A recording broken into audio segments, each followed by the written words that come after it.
large green tomatoes. Two two large green tomatoes. My stores don't sell those, I don't think. Many people don't want green tomatoes anymore.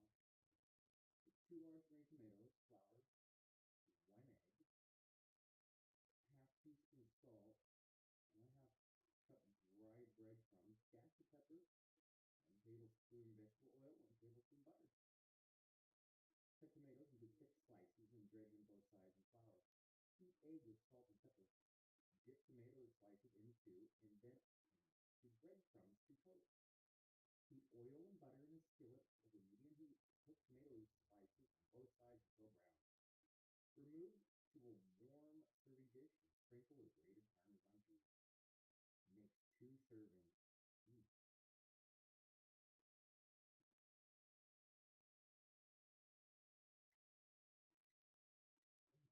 Really tired.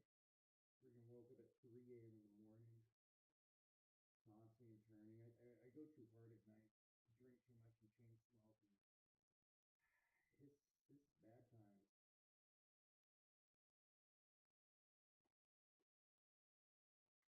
Rizzo, the loud Italian, family and friends.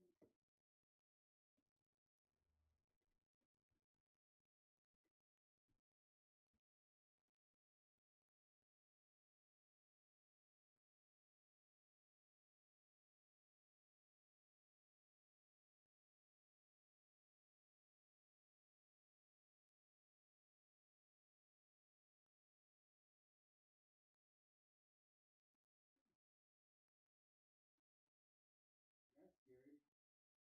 You just heard there are 2 astronauts stuck in space. Oof. You heard much about that on the news.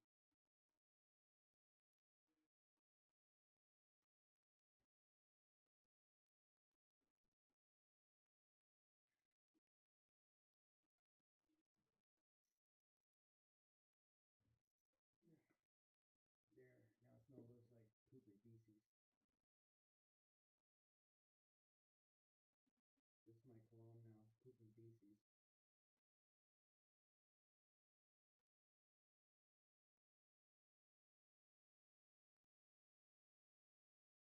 Still looking for this. And I'm gonna go. Oh yeah, high school yearbooks. I got 3 more.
Well, I watched. It was actually pretty good. I guess it was a made-for-TV. Was it Muppets movie special?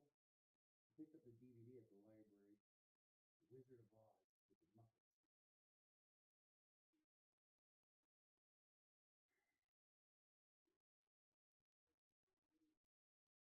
It was well,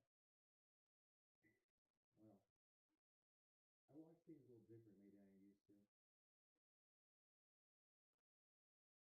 So I would rate it pretty good. I would rate it pretty good. Remember the superstar Ashante? Yeah, that musical superstar Ashante. That was a star store keep. You don't remember Ashante? Yeah, well, overnight sensations, you know.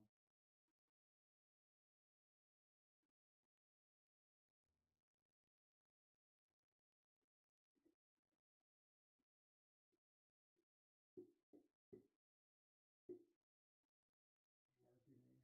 Here's my marketing shelf.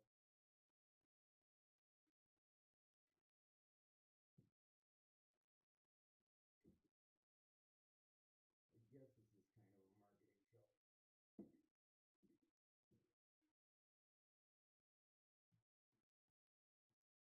All-time classic. The 4 Hour Work Week. Timothy Ferris. This is an amazing book. Amazing.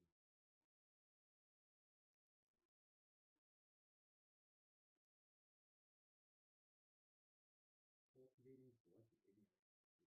What's this chapter about?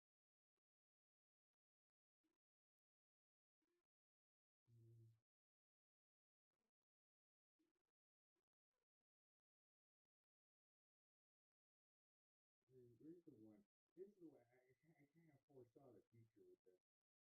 Like when I read this, I was like, oh, yeah. But I also, because of my work, I foresaw a future when somebody who does my work hires a fiver from India to write code. Yeah, it's like just has just about like outsourcing. And you have a chapter about, and that's just how the big players do it.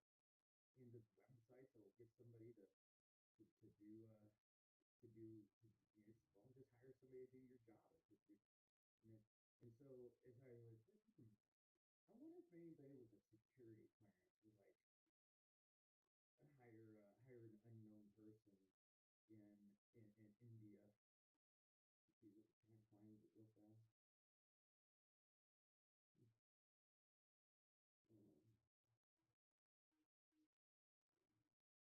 Um, he has a thing in here about the duties of the person he works with, or at the time.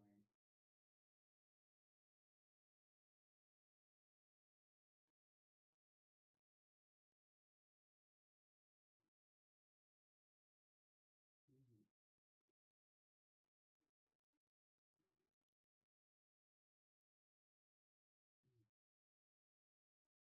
It started with a T. Is it brickwork? 114.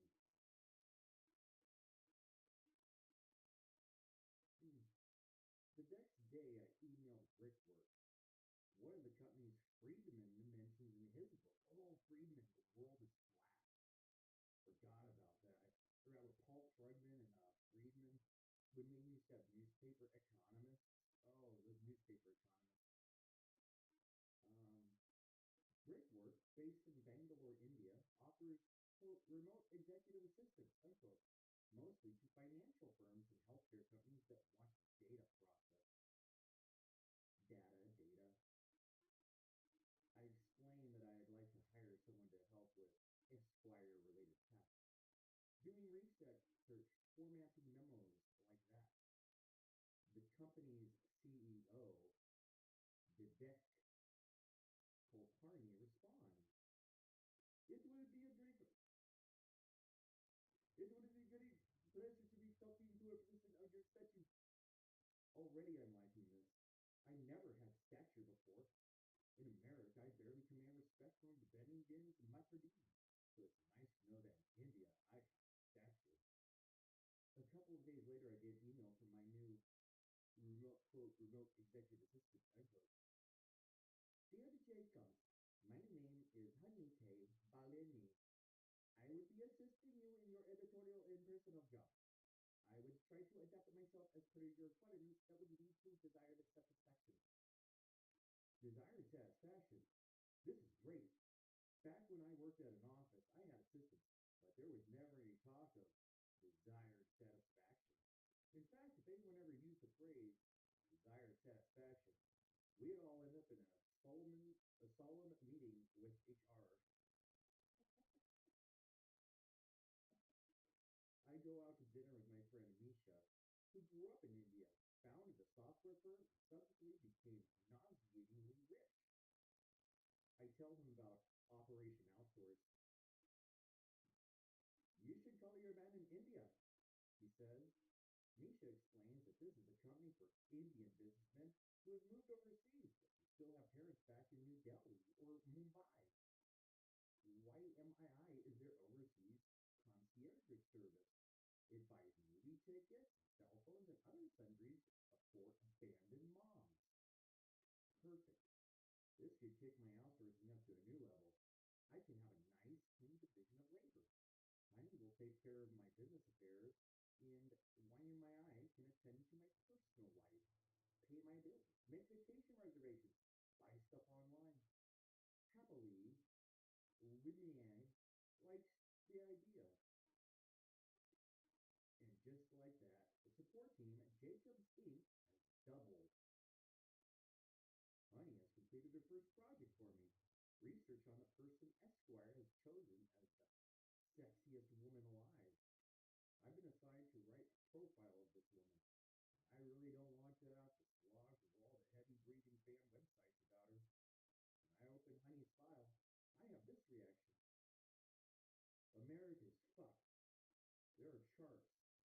There are section headers. I'm sorry, he actually didn't like put the words in, so I, I didn't think to edit the word out. There are charts. There are file sections. Or there are section headers. There is a well organized breakdown of her pets, measurements, favorite foods, e.g., swordfish. If all Bangaloreans are like Honey, I pity Americans about to graduate college. They're up against the hungry, polite, Excel proficient Indian army.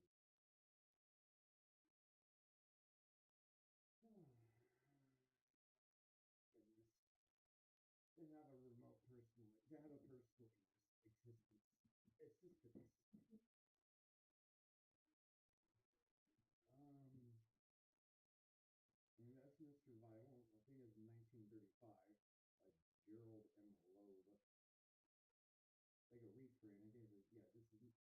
This is copyright 1965, but the first edition in 1935.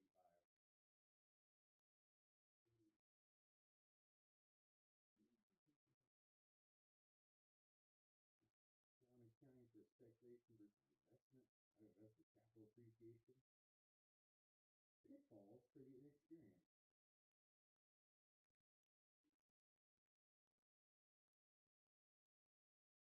Before anyone starts to dispute the suggestion to be enlarged on here, let us understand that this is directed at the average, inexperienced investor or speculator.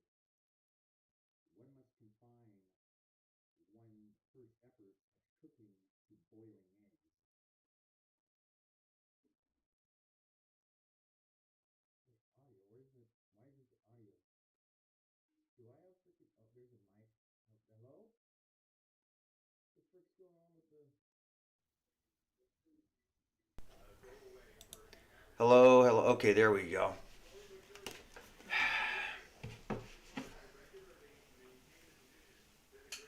There we go. Oh, brickwork. Oh, Vivek. Oh, Vivek. Tim's personal assistant. Executive assistant. The Indian.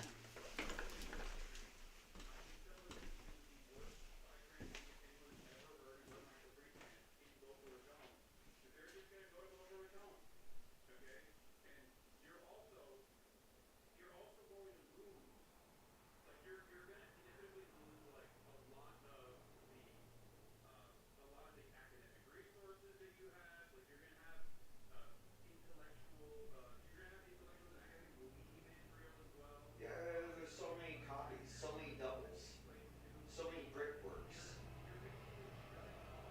Yeah, you get yeah, brickworks. It does work, you know. After they get all your information, take control of your life, then you get bricked.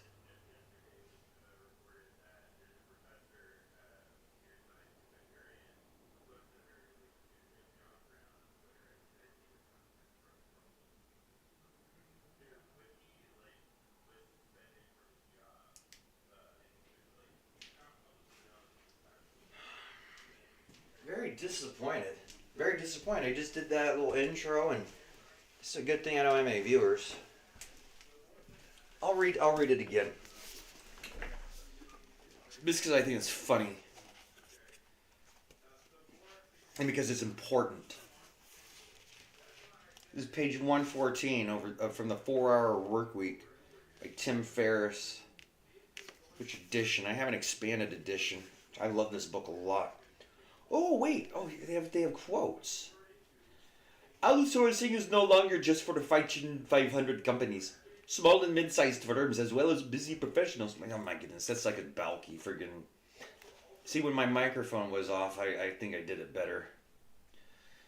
Outsourcing is no longer just for Fortune 500 companies. Small and mid-sized firms, as well as busy professionals, can outsource their work to increase their productivity and free time for more important commitments. It's time for the world to take advantage of this revolution. Vivek Kulkarni, CEO of Brickwork India and former IT Secretary of Bangalore. Bangalore is an IT Secretary? Credited as the techno-bureaucrat who helped make Bangalore an IT destination in India. Let's see who else is. I just had to do. Oh man. All right. Let me just. Then again, I think, why should Fortune 500 firms have all the fun? Why can't I join in on the biggest trend of the new century? Why can't I outsource my low-end tasks? Why can't I outsource my life? The next day, I emailed Brickwork, one of the companies Friedman mentions in his book. Thomas Friedman, The World is Flat. Brickwork, based in Bangalore, India, offers, quote, remote executive assistance, unquote, mostly to financial firms and healthcare companies that want data processed. I explained that I'd like to hire someone to help with the Esquire-related tasks, doing research, formatting memos, like that. The company's CEO, Vivek Kulkarni, responds, "It would be a great pleasure to be talking to a person of your stature." Already I'm liking this. I've never had stature before. In America, I barely command respect from Bennigan's Materli, so it's nice to know that in India I have stature. A couple of days later, I get an email from my new remote executive assistant. Dear Jacobs, my name is Hani K. Balani. I would be assisting you in your editorial and personal job. I would try to adapt myself as per your requirements that would lead to desired satisfaction. Desired satisfaction? This is great. Back when I worked at an office, I had assistants, but there was never any talk of desired satisfaction. In fact, if anyone ever used the phrase desired satisfaction, we'd all end up in a solemn meeting with HR. I go out to dinner with my friend Misha, who grew up in India, founded a software firm, and subsequently became nauseatingly rich. I tell him about Operation Outsource. You should call your man in India, he says. Misha explains that this is a company for Indian businessmen who have moved overseas, but who still have parents back in New Delhi or Mumbai. YMII is their overseas concierge service. It buys movie tickets and cell phones and other sundries for abandoned moms. Perfect. This could kick my outsourcing up to a new level. I can have a nice, clean division of labor. Honey will take care of my business affairs, and WIMI, WIMI, can attend to my personal life, pay my bills, make vacation reservations, buy stuff online. Happily, likes the idea. And just like that, the support team at Jacobs Inc. has doubled. Honey has completed her first project for me. Research on the person Esquire has chosen as the sexiest woman alive. I've been assigned to write a profile of this woman, and I really don't want to have a slog through all the heavy-breathing fan websites about her. When I open Honey's file, I have this reaction. America's... There are charts. There are section headers. There is a well-organized breakdown of her pets, measurements, and favorite foods. e.g., swordfish. If all Bangaloreans are like honey, I pity Americans about to graduate college. They're up against a hungry, polite, Excel proficient Indian army. In fact, the next few days I outsource a whole mess of online errands to Asha, the personal service, from the personal service, paying my bills, getting stuff from drugstore.com, finding my son a Tickle Me Elmo. Actually, the store was out of Tickle Me Elmos, so Asha bought a chicken dance Elmo. Good decision. I had her call Singular to ask about my cell phone plan.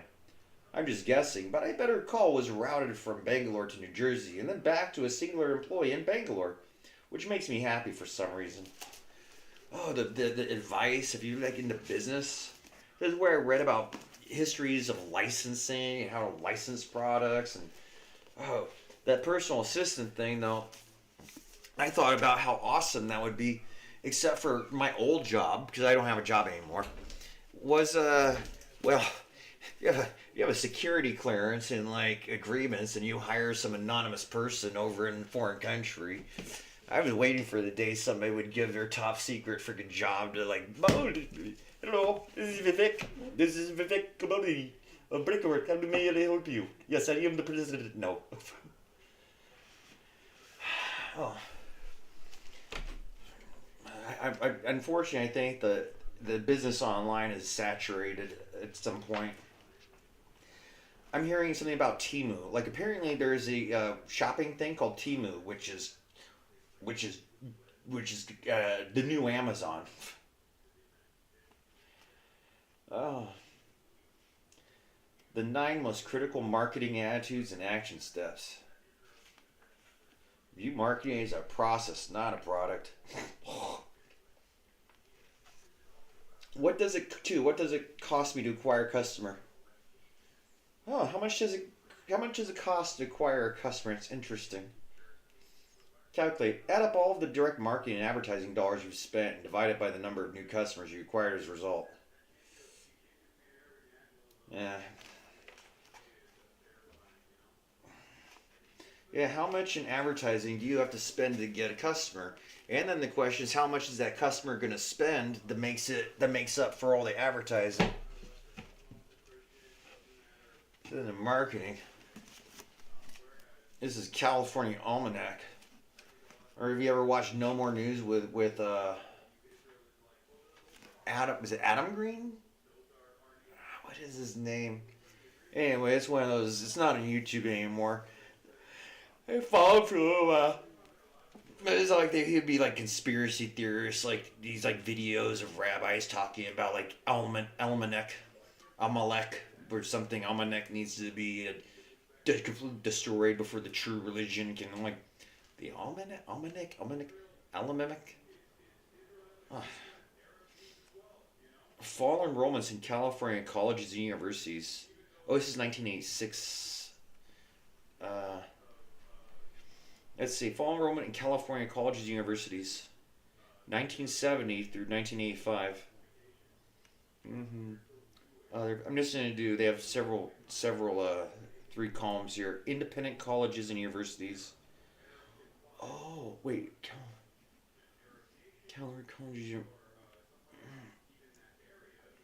So wait, these aren't the... Wait, California state universities and colleges. Oh, independent. Huh? Fall enrollments in California College and University 1970-1986.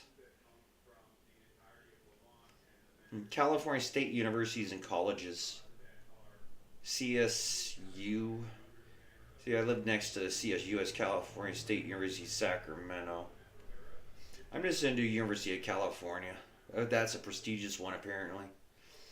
Full-time students in 1970 were 103,193. Oh, and then so they have 109,033 total. So we have part-time. They only have 6,000 part-time students. Okay, well, 1970 is 103,193. There's a gap here. Why is there? Oh, The data for income colleges. Well, 1975, so 5 years later, there's 121,491 full-time students. Now they skip 3 years because 1978, 100,019. 119,315 full-time students. 1979, 121,081 students. 1980, 126,000. I mean, yes, 126,300 students. 81, 128,613 students. 82, 129,667 students. 1983, 130,913 full-time students. 1984, 133,762 students. 1985, 136,749 students. Ooh, see, they have an upward trend, and then like the next year, 128,492. So when this was published, 8,000 less had gone to college. Oh, there's a lot more. There's a lot more. Just interesting, isn't it? What is it today? Oh, let me ask the Google.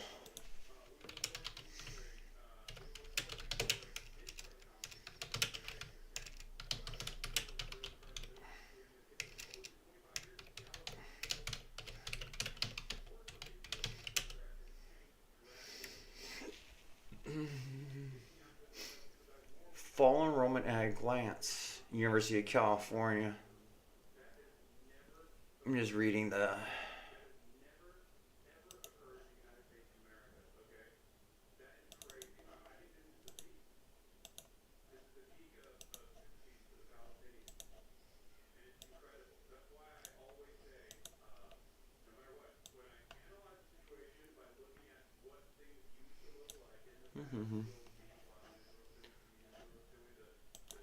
So, the University of California opened its doors in 1869 with just 10 faculty members and 40 students. Today, the UC system has more than 295,000 students and 265,000 faculty and staff. Whoa. Oh. Well, cool. We're almost at a 1-to-1 ratio.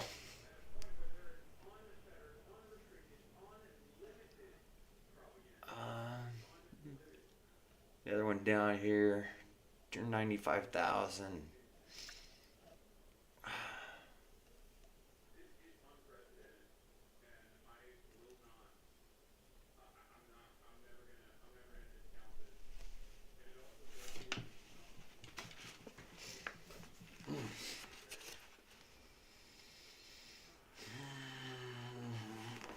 What other stuff do they have here?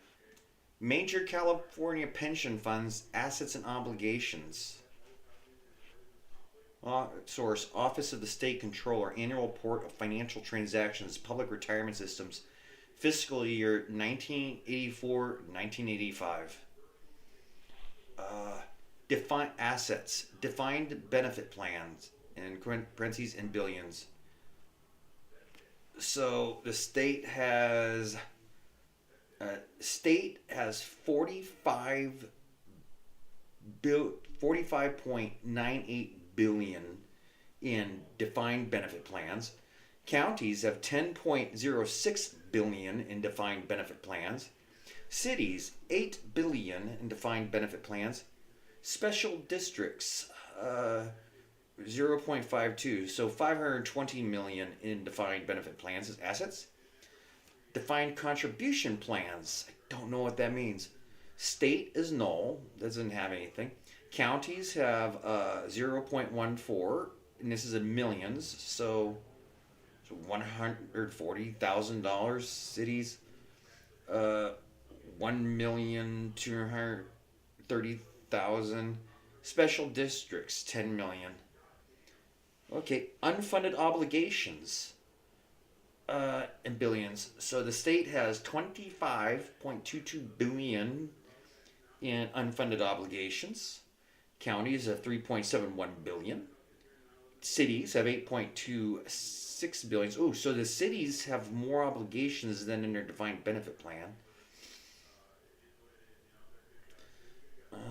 And special districts have like 100 million. So yeah, the state's looking good. They have they're not quite twice as much assets.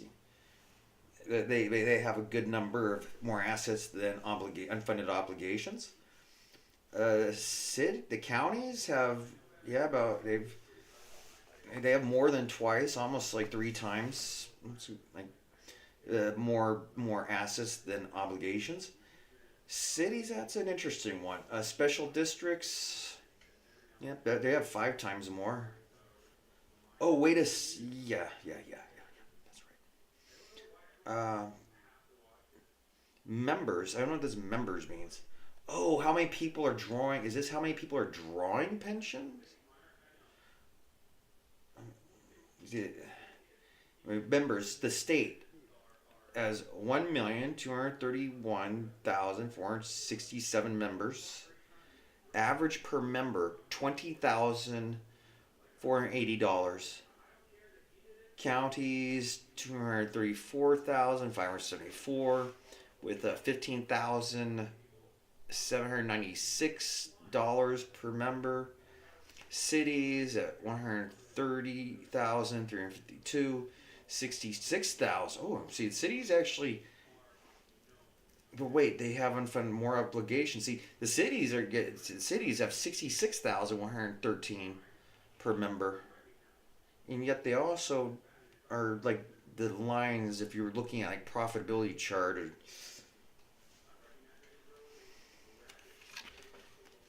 distribution of investments of the 100 California public retirement systems, so amount in this billion. So of the California public retirement system, they are holding 24 billion in bonds, which is 37% of their portfolio. Stocks, 19 billion, 29% of their portfolio, and other 22 billion, 34%. And where other is? Well, I actually when I was volunteering and trying to be active in politics and work for and volunteer for candidates I saw John Chang. I saw John Chang give a speech for at a fundraiser. It was interesting. Oops. What the is this manual?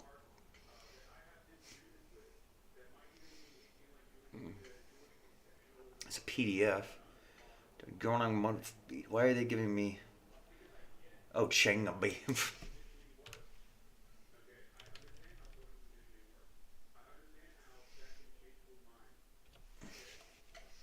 Well, I'm going to go ahead and play this one.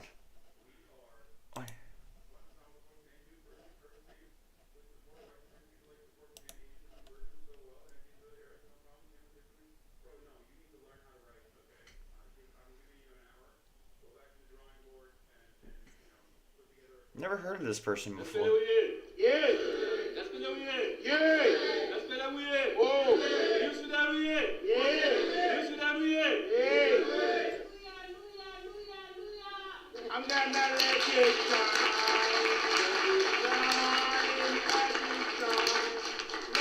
What's that? Wait, okay, I want to go back. What did that say? It's near the end of 2004. Near a peace signing meeting ending the longest African civil war. Oh, that was only 20 years ago?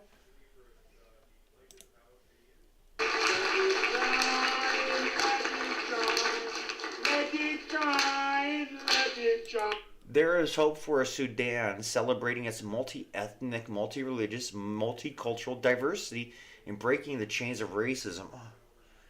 Oh, Sudan. Everywhere I go, I'm gonna let it shine. And therefore, we're gonna let it shine. But the road is not clear. The government of Khartoum is still a military Islamic dictatorship. We're gonna let it shine. Darfur is bleeding with around 70,000 killed and 1.6 million displaced up to date. I want to get John Chang. This isn't really relative.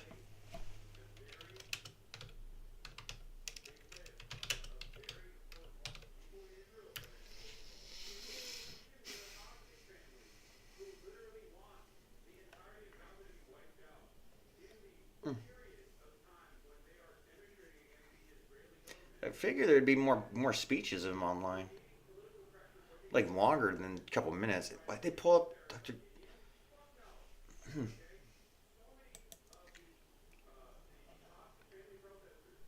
Oh,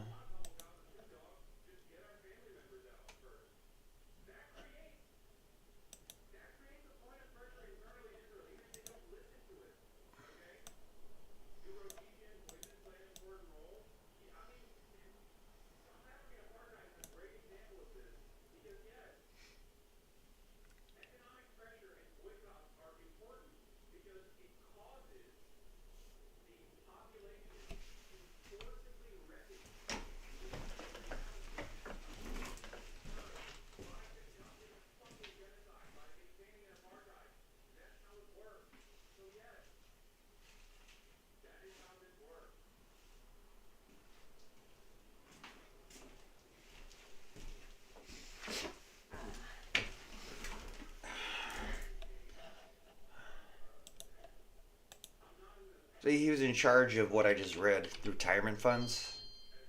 Well, also taxes. We're just outside the assembly chamber where the governor gave his State of the State address just a little while ago, and I'm joined now by State Controller John Chung. Controller Chung, I want to know, when you heard the governor's address, did you feel like he has a good handle on numbers? Did you feel like That's he not has a George, good is it? handle on California's future when it comes to balancing the state budget? Yeah, the governor made it perfectly clear that we have a high wall of debt that we have to overcome. It's not going to be easy. Obviously, we have great austerity that's taking place throughout the state of California, but we're going to have to work on growth as one of the opportunities to make sure that we give people jobs, that we get out of this economic difficulty that's been hampering the state since 2008. And Controller Chung, he took sort of an upbeat tone, talked about California's future in a positive way, said, you know, the numbers may look bad, but they're not as bad as they were a couple of years ago. Would you agree with his assessment? Well, if you look at what was taking place this month, 3 years ago, I was warning the state that the state was going to run out of cash. Fortunately, we have enough money, but we're still having difficult times, and that we're going to all have to act together, as the governor indicated, to make sure that we get through the next few years, which are still going to be very challenging. Thank you. Thank you for joining us. That's not really a speech, though. Not much of a speech.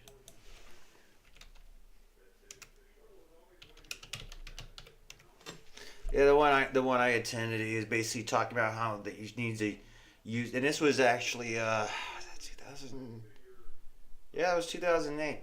He was explaining how he was going to use the power of the CalPERS and or whatever he had control of to well when you they like they buy stocks and bonds, and it's the stocks.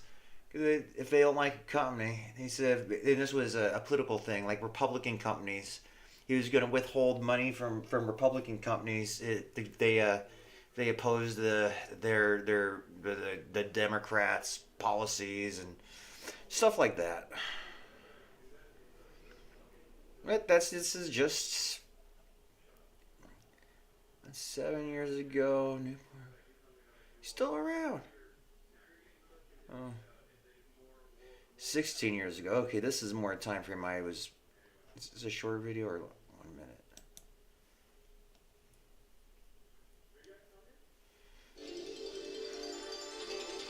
Make no mistake, a delay in action would be catastrophic. As unpalatable as tax increases or further program cuts may appear, neither is as toxic to the state's fiscal health as doing nothing. Failure to act threatens our ability to respond to natural disasters, our ability to provide life-preserving care to the elderly and the ill, and our ability to protect our communities from crime. If we are to avert sure disaster, together we must set aside blame, proceed with speed, pursue practical solutions, and most importantly, summon the political courage to make the decisions necessary to protect the services that Californians depend on every day. Failure is not an option here. Without coming together to address our budget problem, Wait. Supportive schools and public schools.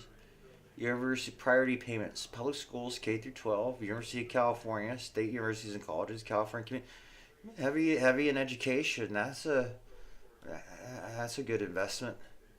Debt service. Okay. Interest bearing bonds. Yeah, you got to pay interest on loans. Re- Repayment of internal borrowing. I guess that's what this debt service is. Court required okay, you gotta pay payroll, so they said pay your employees. Public employees retirement system, CalPERS. State teachers retirement. Oh, they CalSTARS. I didn't know there was a separate one. Medi-Cal. Non-priority payments. External borrowing. So it's nice. Okay, yeah. All their payments, vendor bills, income tax refunds, local government payments. Eh. CalSTARS. I'm gonna have to look up CalSTARS later. Create a financial catastrophe from which it would take years to recover. Failing to enact a responsible long-term solution to this financial crisis could mean liquidated damages, federal penalties, and exposing our state to expensive litigation when it can least afford to do so. You will see a chain reaction. Expensive litigation. New taxes or program cuts. It would endanger local governments, schools, small businesses, nursing homes, and hospitals. We must pass our financial problems on to millions of Californians by deepening and prolonging the current recession. We cannot waste time arguing about how we got here today. We only have the time to quickly come together and pursue solutions and make the tough decisions that will protect our future. Our economy looks forward to the public works project made possible by voters' tremendous investment at the 2006 ballot, but those projects are also threatened by our budget problems. Yeah. That could be a speech. You just take that speech and just redo it. I mean, so much is just the same.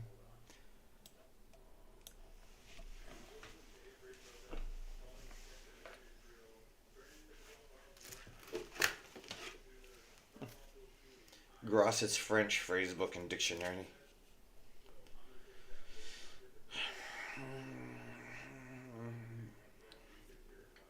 Which is the best hotel? ¿Cuál es le meilleur hotel? Quel est le meilleur hotel? They have different. You just read it like and then they have the phonetic thing underneath it.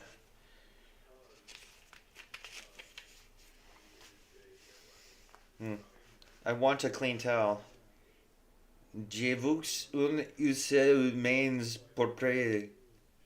Je veux un essuie Where is the elevator? Oh, este la console. Oh, il a language of such a romantic language. How much is a telephone call to? Combien coûte un coup de téléphone? Combien coûte un coup de téléphone?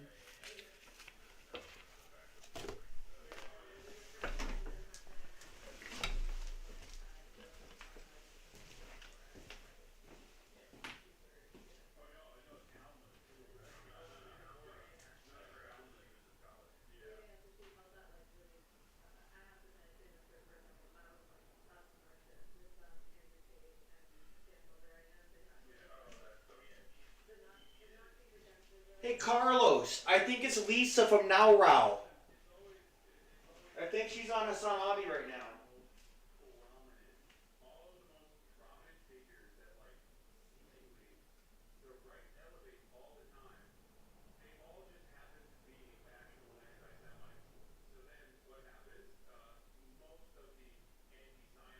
Well, what happens is she trans Frenchmen. She gets Frenchmen to get gender rocks. That's what happens.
broad brush tend to justify the notion that anti-Zionism and anti-Semitism are one and the same. It was always born out of some mysterious, secret anti-Semitism. That's the reason why, Jews such as yourself also criticizing Israel's actions. I think that's like a pretty good theory. I mean, I would say I think it could elevate those people because then we don't have to pay attention to like Yeah. all the Nazis who really love Israel and all the people on the far right that pro-Israel groups and Israeli government officials have really deep relationships with, and there are actually far more of those deep connections across the global far right with the pro-Israel movement than there are the camp Yeah, there are more rapidly anti-Semitic pro-Israel people out there than there are anti-Zionist or pro-Zionist alike. That is something that a lot of people fail to comprehend or consider. So I had to stop a moment and watch the Hassan Abi show. They have like James Corbin looking dude and like some, and they're talking about Ice Cube had an anti-Semitic moment, but he apologized. They fixed him. Difference between Jews and white people in America. Well, see, Jews have black friends, and white people are racists and whatnot. I think it comes down to the those who want to share, who like to share their wives and watch them and breed the future, and the others to say, if you touch my wife, I'm gonna fucking kill you. I'm on the friggin' if you touch my, I'm gonna kill you, and I've been back from Afghanistan for 3 years, and apparently, Rai, you've been going around with your Negro wife's brother saying that it's me so he can get my benefits. Did he get my wife too, Rai? I'm about to go thuggy. Full on thuggy.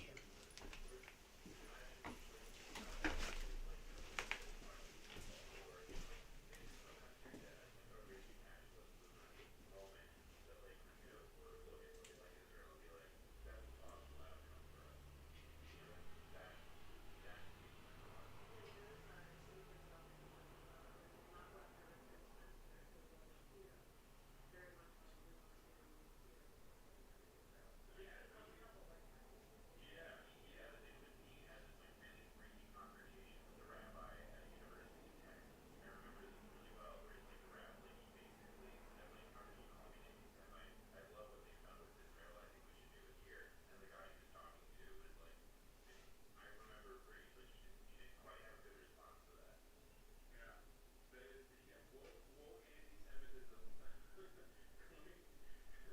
Being pro-Israel is the greatest shield that you can have, as Ben Shapiro once famously openly admitted to when Ann Coulter was saying some shit about Jewish people. I don't know what she was saying. She was saying like things from the media or whatever. And Ben Shapiro famously tweeted out, Ann Coulter regarding Jews. She loves Israel, so I will not lose sleep. Called her a very obviously anti-Semitic statement. Like straight up, just kind of gives the game away, but nobody really cares. But that's just, that's just how it works, really. I will say there is a troublesome nature to, I think, a lot There of. was a time when my uncle he married a Jewish lawyer woman. My uncle married a Jewish lawyer woman, and he was losing his mind. He had a it was a very unhappy marriage for him. He was so happy when he got divorced and could be his midlife crisis and go around. He's dating all the friggin' hotties that he wasn't allowed to date openly when he was married. But he had this book they ordered from Amazon, and it was like the real Talmud and stuff, and what Jews really teach. And it was all about like drinking the blood of goy children and stuff. It was just full of that type of stuff. They kidnapped goy children and used their blood to make matzo balls. It was like one of the greatest. Like, and his wife's a Jewish lawyer.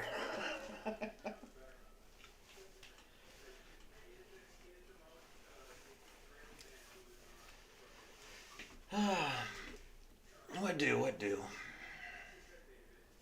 Ooh, the Internet for Dummies. A quick reference. What year is this? I pick stuff up at just thrift stores. Oh, Lori Clifton. Somebody signed their name in it. I got this for 25 cents. So outdated.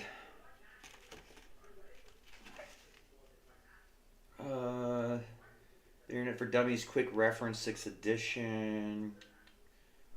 IDG Books Worldwide Incorporated. Where's the date on here?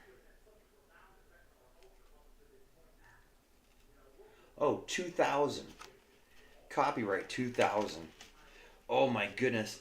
So in 2004, I was involuntarily mobilized. I was recalled to go do a military deployment in Iraq.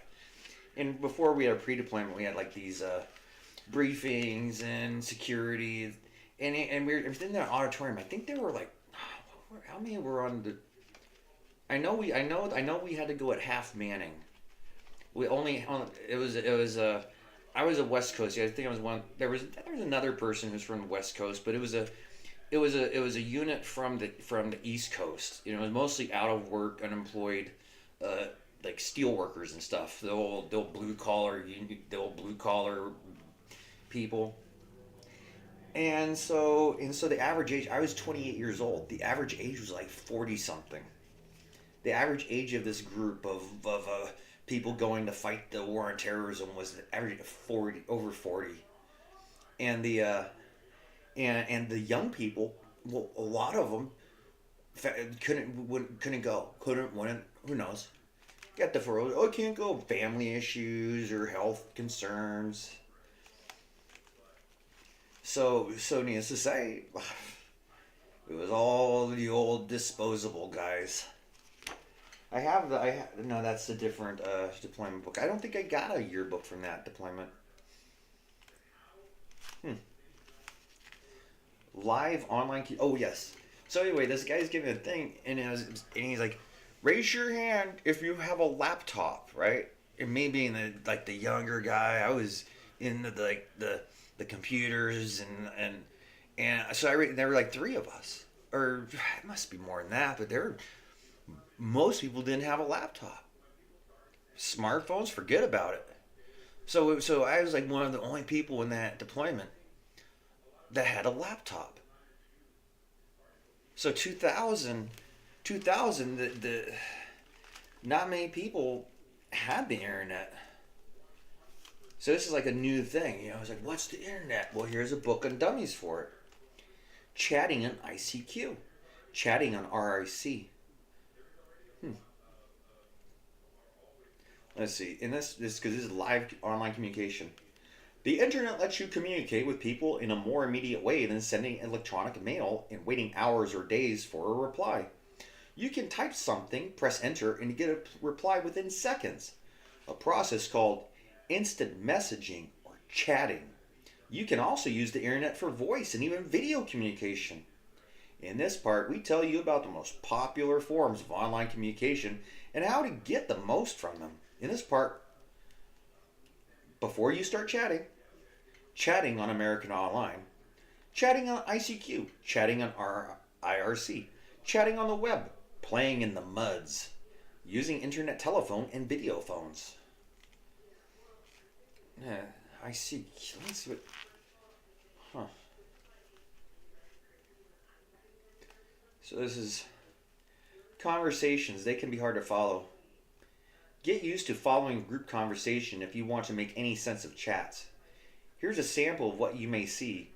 Screen names and identifying content have been changed. BRTG221. Hey Zeb. Zebra795. Hello. Abe904. Where is everyone from? I am from Virginia. Zebra795. Hi, Bert, BRT. Happy F. How should I know? Zebra795. Hi, Abe. Happy F. Virginia. Abe904. Hi, Zebra. Bert G221. So, STC, what? Zebra795. Was from Virginia. Abe904. Hi, Happy. Didn't see ya. Bert G221. Is going on in Florida? Happy F. Hi, Abe. Zebra795. Has been on all night. Storm 17. Bert, what? I miss our hearts to hearts.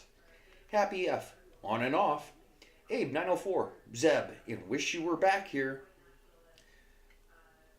D double 6190. I'm 26, but I like older women. Zebra 795. I was over July 4th. Janet 5301.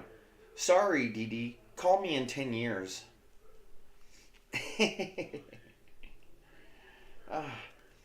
Bert G221. Really, DD? Where do you live? Bert G221. LOL. So talk to me, Storm. Abe 904. Gee, you didn't call. Didn't write. Etiquette for chatting. Safe chatting. Oh, smileys, abbreviations, and emoticons. AFK, away from keyboard. A/A/S/L. Age, sex, location. Response may be 35 FLA. BAK, back at keyboard.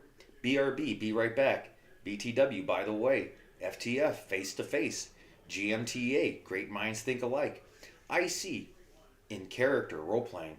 ICQ, a chat service described later in this part. IM, instant message. IMHO, in my humble opinion. IRC, internet relay chat service described later in this part. LTNS, long time no see. LLO, laughing out loud. M4M, men seeking other men. OOC, out of character, stepping out of a role. RL, real life, opposite of RP. ROTFL, rolling on the floor laughing. RP, role playing, acting a character in a fantasy. TOS, terms of service. The AOL member contract. TTFN, ta-ta for now. WB, welcome back. WTG, way to go. Oh, and then they have like these little things so you can do emoticon smiley faces.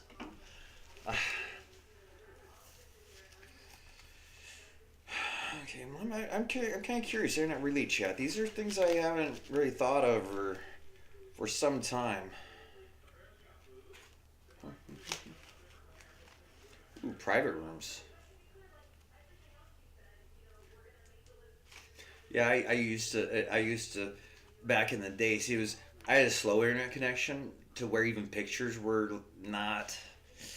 So I would just troll. I would just be like searching through all the females who were online and just sitting there all day long. Just, you want to talk? You want to talk? Hey, how's it going? Yeah, yeah. Tech nerds are dirty boys. Dirty boys.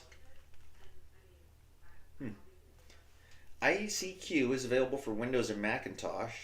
Oh wait, ICQ, pronounced ICQ, is a popular program that lets you chat and exchange messages and files with other ICQ users.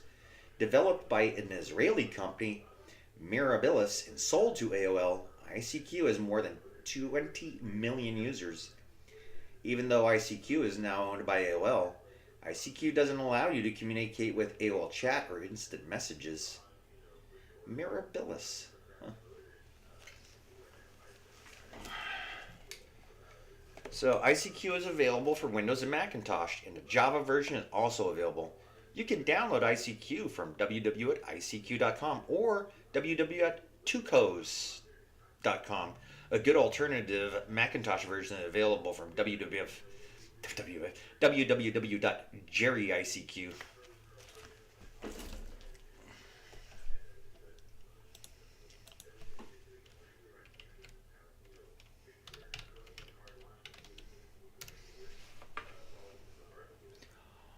Oh, wow.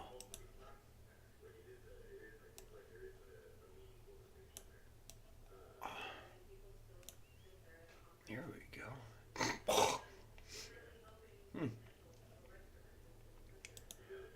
What's next at Tucos? Making the internet better. Bestor's career contact.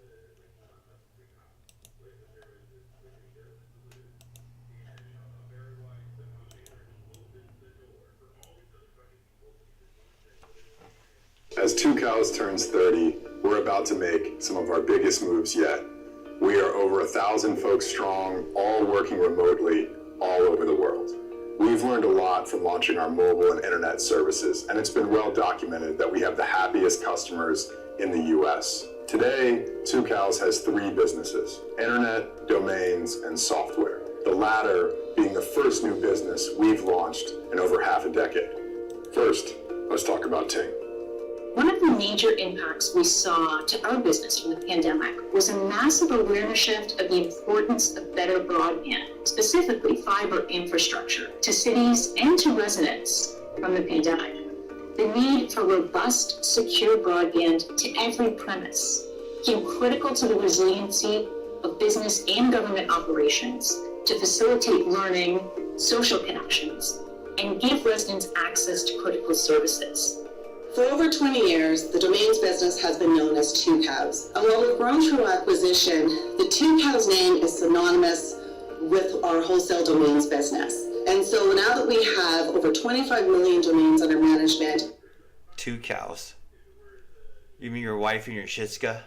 and over 35,000 resellers globally, we're looking to really unify our go-to-market approach under a single brand entity. And of course, that's going to be Two Cows. Operators globally are looking for partners to deliver better value to their customers. The software of today is at the core of the issue with poor customer experience. Wavelo is solving that. By providing flexible event-driven software to operators globally, we unlock customer value and give them the ability to create the happiest customers all over the world. Two Cows has a history of supporting the open internet and enabling change through connection.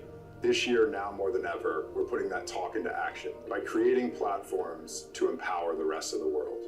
Our growth needs great people. So visit twocows.com/careers to see what role you can take on in the herd. Ooh. Ooh, in the herd? Herd of what? Oh. The herd of cows. Delicious burgers. Oh, delicious burgers.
What he's talking about is a massive amount of fucking illegals in the California school eating up the friggin' grants and scholarships. They talk about when they talk about student loan forgiveness, they're just hundreds of thousands. There's a big movement for the friggin' sports with NCAA to get professional salaries. They've all gone to school to become like paid football players, paid college athletes. Of course, the payment is using loans that they never pay back.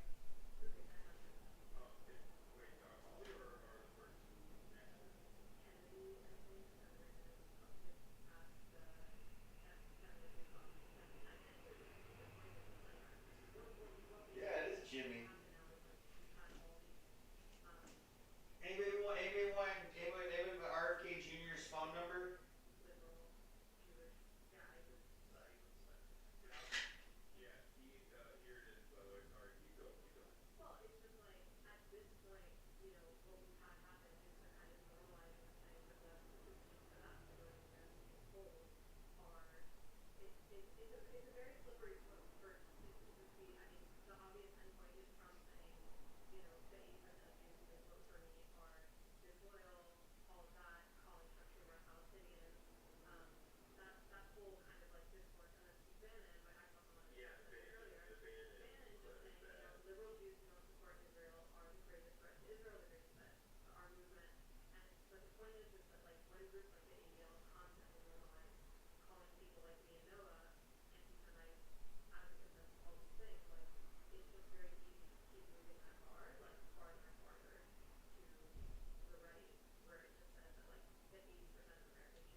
Jason Riley. Like I think that there is like a certain amount of like recognizing that this is just like it's an accent, but it is important to believe that like yeah, like it is something that like for the same time people doing it on a college campus or whatever.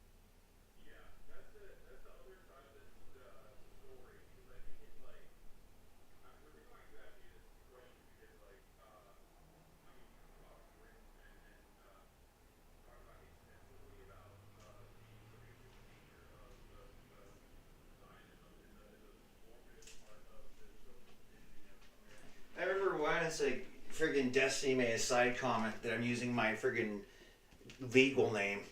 He's using his real name. Yeah, because I was never a streamer or a celebrity. I had no reason to use a different name. That's why all the friggin' hate. Because somebody's been using my name, buddy. Somebody's been using my name, Zelensky.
So much.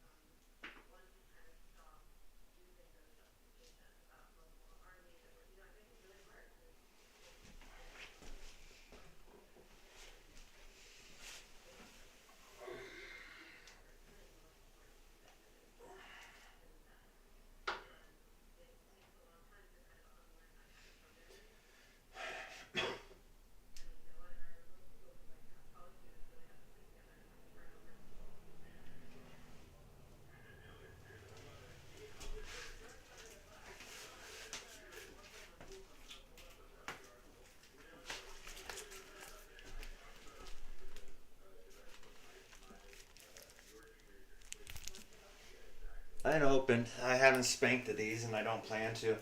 So these are more evidence than anything else. See, I think a lot. These are 20 years old, and I think a lot of the hometown girls. My brother used to buy. Oh my goodness, the stories of my brother. But now I get him. He would go. My brother would get drunk and just like until he passed out. It'd be like 3, 4. He'd be walking back and forth to this DVD store and coming back with these types of things, just spending every dollar he had on booze and porn. And now I get it because these are hometown girls. These are girls from our high school. These are girls from like Loretto and places so he knew, and we didn't get it. It wasn't like it was like, why are you going porn? Stop watching porn and stuff. But a lot of these, they just went to like a model shoot and ended up working women. You ever hear the Craigslist? Would you like a modeling job?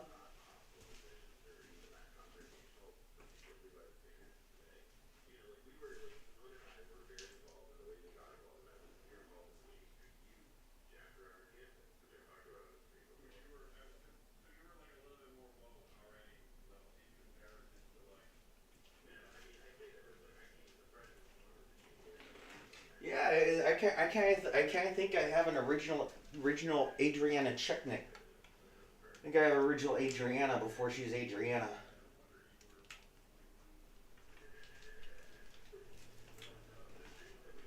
Sherry. Would you like this for your lawyers?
I think it's Jonah Hill.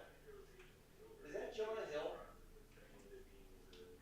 No wonder I have no viewers. Exclusive interview.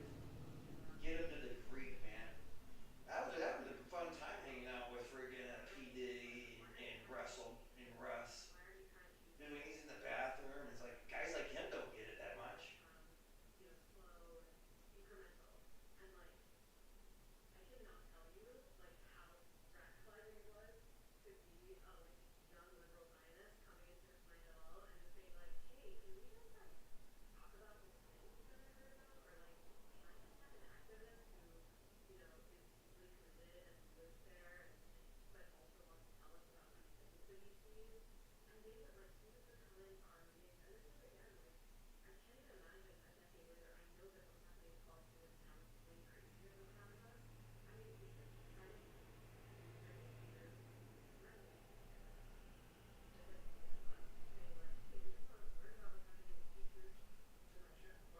Not to cut you off, but chat. At this point, she's not talking about engaging in anti-Zionist activism, right?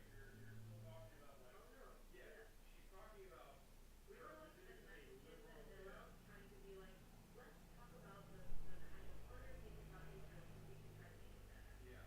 The chat says people don't realize how angry and hostile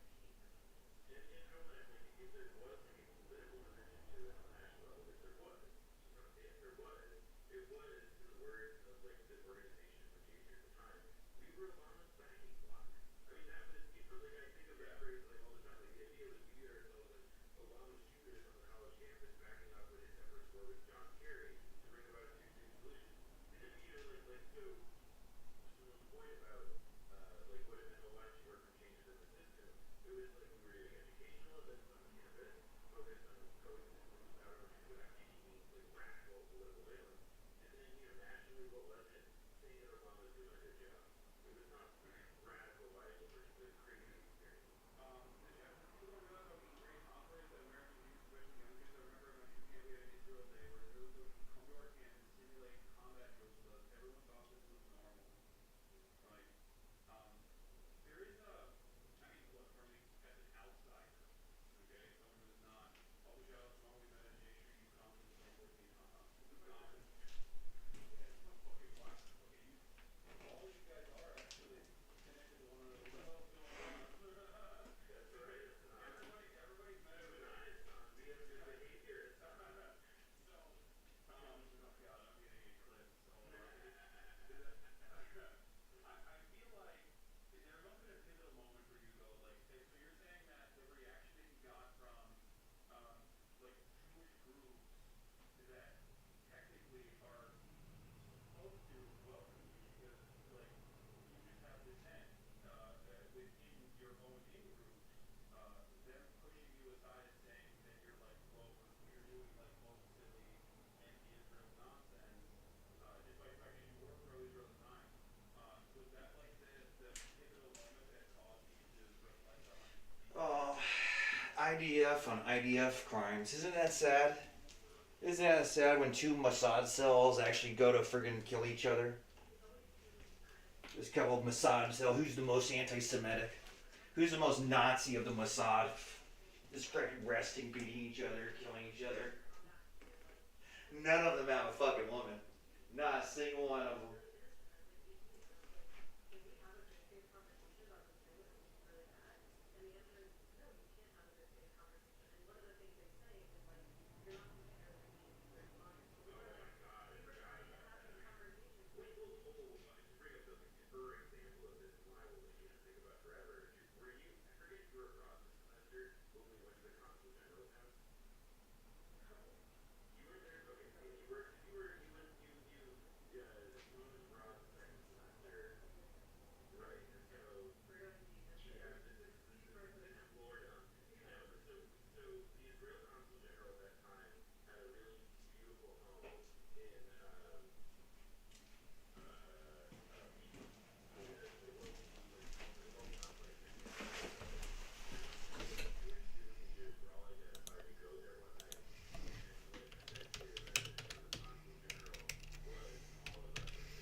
Oh, okay.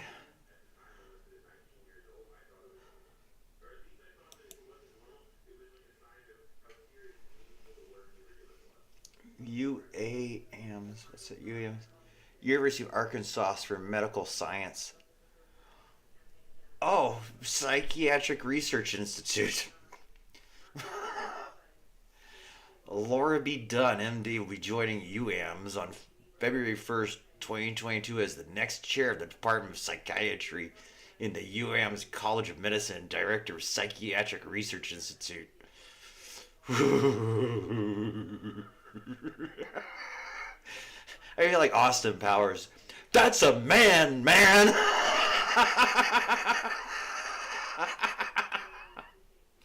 If they put this in one of those AI facial things, it would come back saying like, well, it wouldn't be 100%, but probably come back at one of those 60-40 probabilities, if not 70-30. University of Arkansas for Medical Sciences selected Orby Does next year Department of Psychiatry, UAM's College of Medicine, Director of Psychiatric Research Institute. Currently a professor, section chief for geriatric psychiatry at the Department of Psychiatry and Behavioral Sciences at Stanford University School of Medicine. Oh, Lord, Stanford. Did you hear about the Indian dude? What was it about? Probably around 2019 or 2020 when they're huge, like, just peaceful protests for the Antifa Black Lives Matter.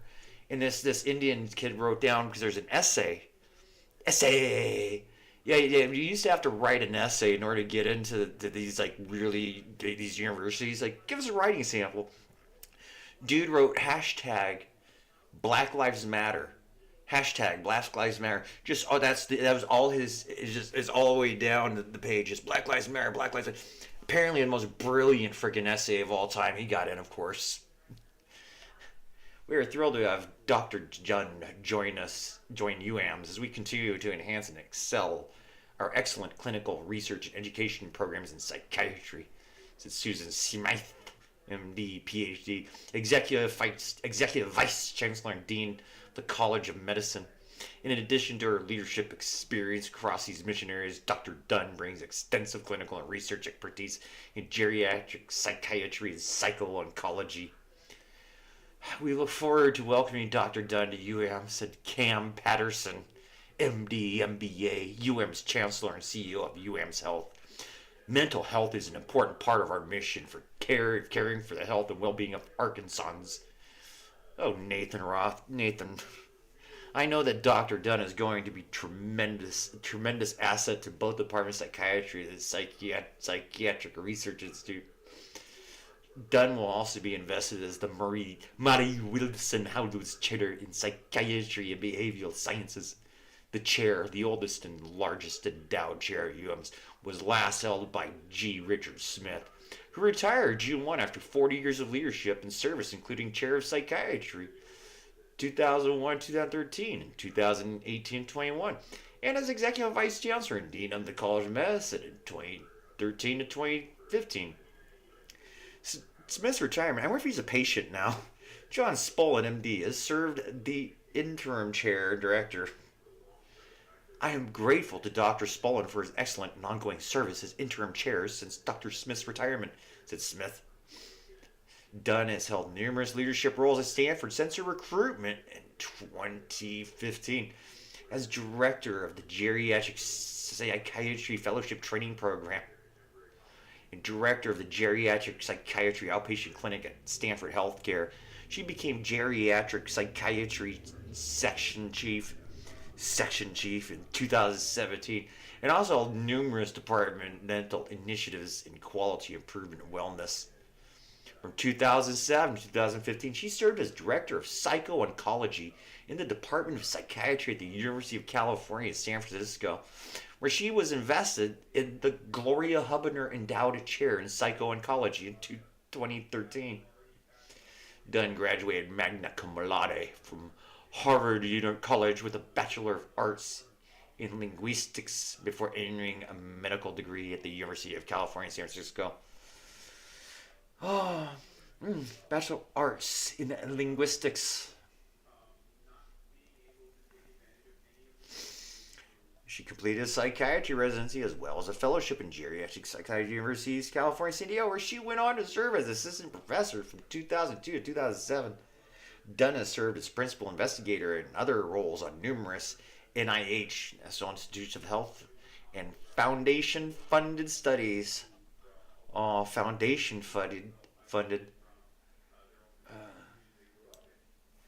National. Oh, she has a husband. Okay, so this is a woman. James E. Dunn, Esquire, is an accomplished trial lawyer. They have 2 children: Leigh, a freshman at New York University, and Tara, a high school senior. Ooh, Tara.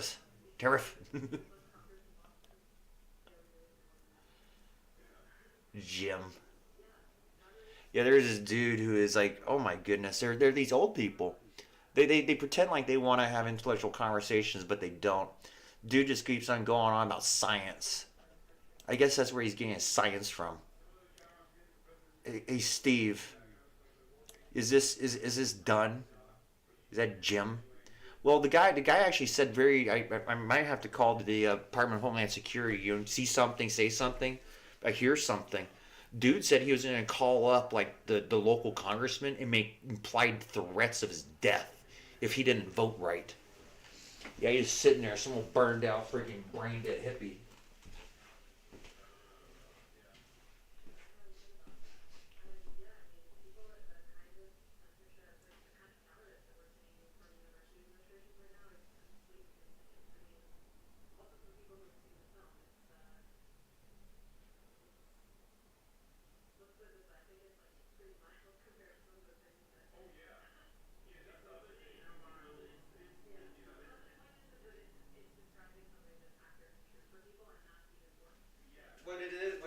What it is about 20 years ago or so.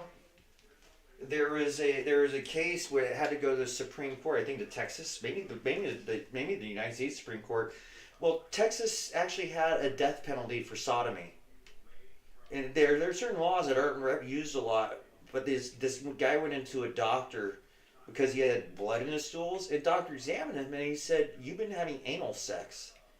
And he called the police. He reported this dude with his bleeding rectum to the police to file charges, criminal charges. And so that was like freedom of privacy and stuff. And but it's really interesting about how much of the medicine is covering up that 19-year-old girl that I don't know if it's alleged. Well, yeah, I guess it's alleged because I don't have the proof on me at the time. But apparently, St. Kobe Bryant, tore the anus apart of a friggin' 19-year-old waitress and gave her AIDS in his early day career. So yeah, I come. In case you don't know, I came from the United States Navy, And even back in 2008, there were rumors that one of our shipmates, the female, was raped in the warehouse. No charges were ever brought because I guess she'd be wanting it. I wonder if there are men out there with torn apart, like, well, prison rape is kind of, it's not funny. It's terrifying, actually. And yet people make jokes about it. So, yeah, I wonder sheer amount of anus rapes that are being pushed as just as consensual and desirable.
My downstairs neighbor's whipper was proudly wearing one of his service shirts and briefly talked to him.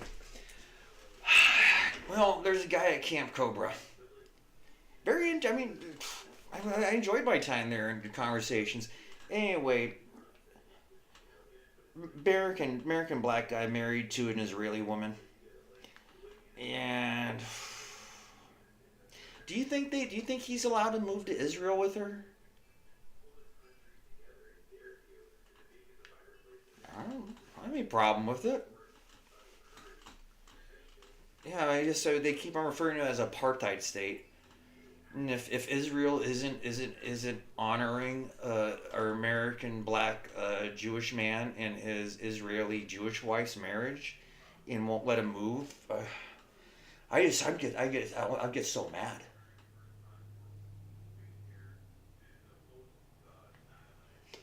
There were some other more disturbing. That wasn't the disturbing part. The disturbing part was the way he said he used to work with special forces and knows how to friggin' take a village. That you just shoot all the old men until you get like a younger one who will agree to work with the Americans. You just go because well, the tribal. This is where the democracy is where they don't have democracy because they just honor their grandparents, their grandfather. So it's like these old dudes are basically just, people go to them and they're the leaders of these old dudes, and that's not democracy. So democracy is shooting that dude with a sniper and shooting them until you find one that agrees to take your American money and democracy.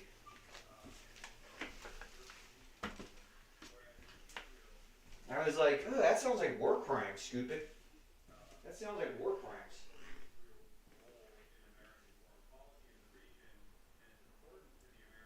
I don't want anything to do with their war crimes.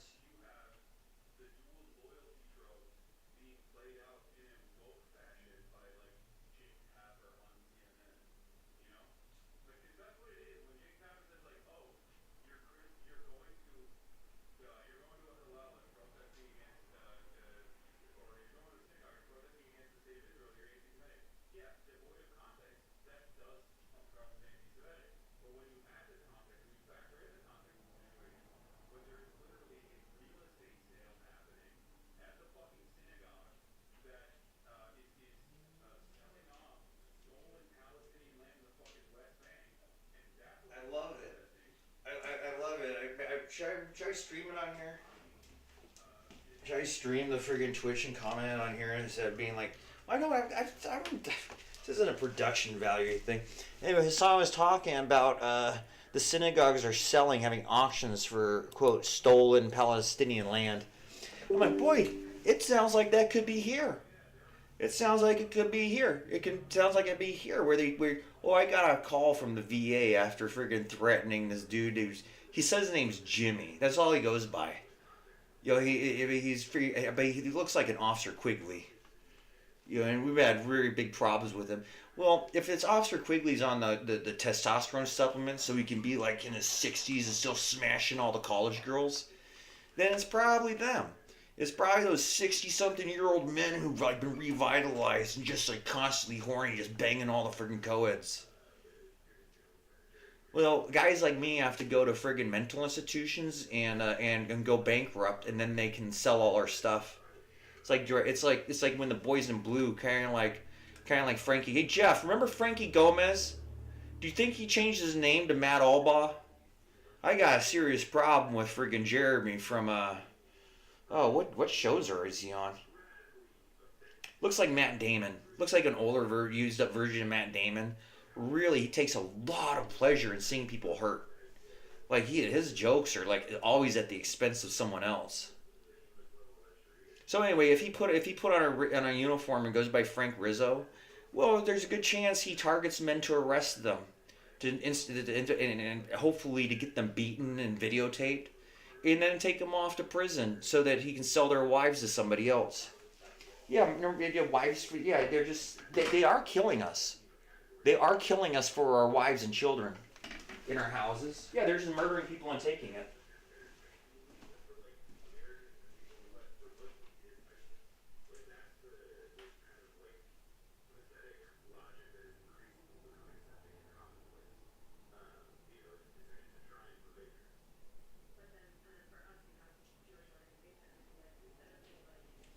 Oh yeah. Brennan, the CIA director, Brennan converted to Islam, so him and his sons are probably gathering up wives for themselves.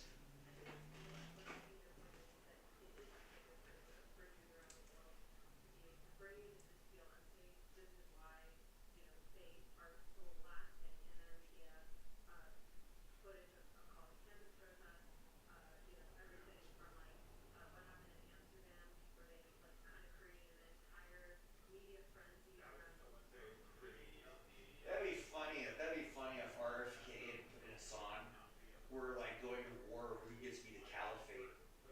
Which of our American converts gets to be the like leader of the American caliphate?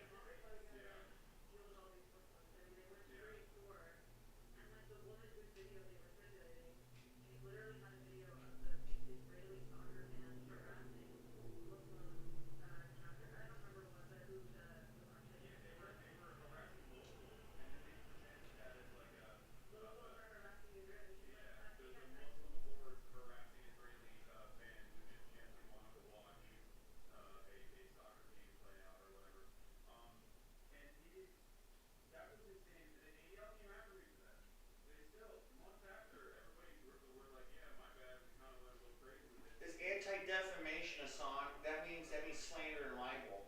It means the thing you said about Leslie. Your wife, assistant DA to the state of California, the wife who's protecting you,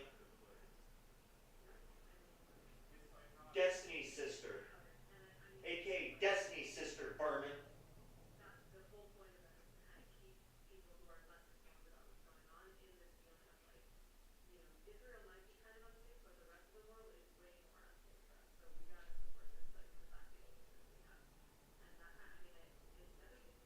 So you locked out all the other Jews. You're the only one in a safe place. Yeah, we're polygamists now. They have the polygamous community. That's what they do in New Jersey. They move into one house and start like harassing people. They drive people out of their neighborhoods so that they can take their houses on cheap and move their other wives and families in.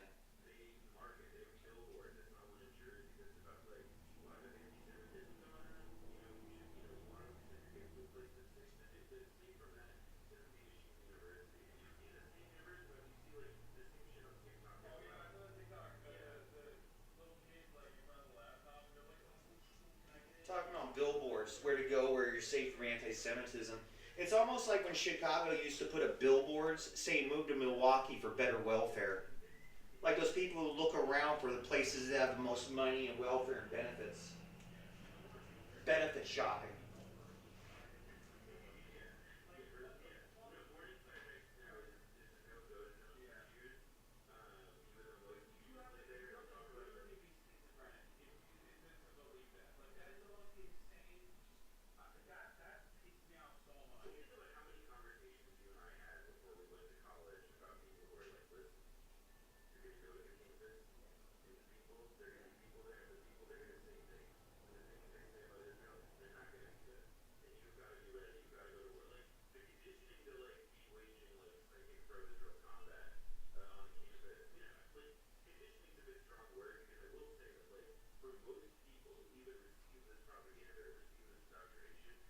let's say they have the amazing pro Israel attitude, you cannot.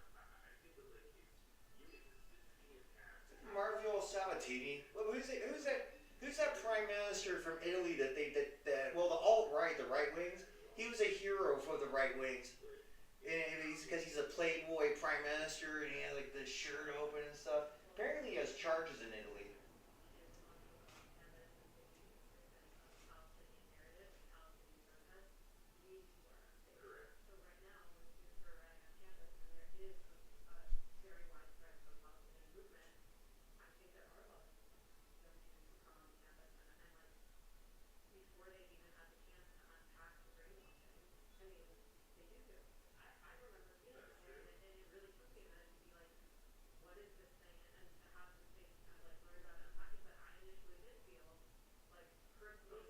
I think as well. I always feel like I live like fighting back the feeling, or at least eventually confronting it outright. That like that this is like this is language that's targeting or demonizing or goes above and beyond what even I would open my mind out to.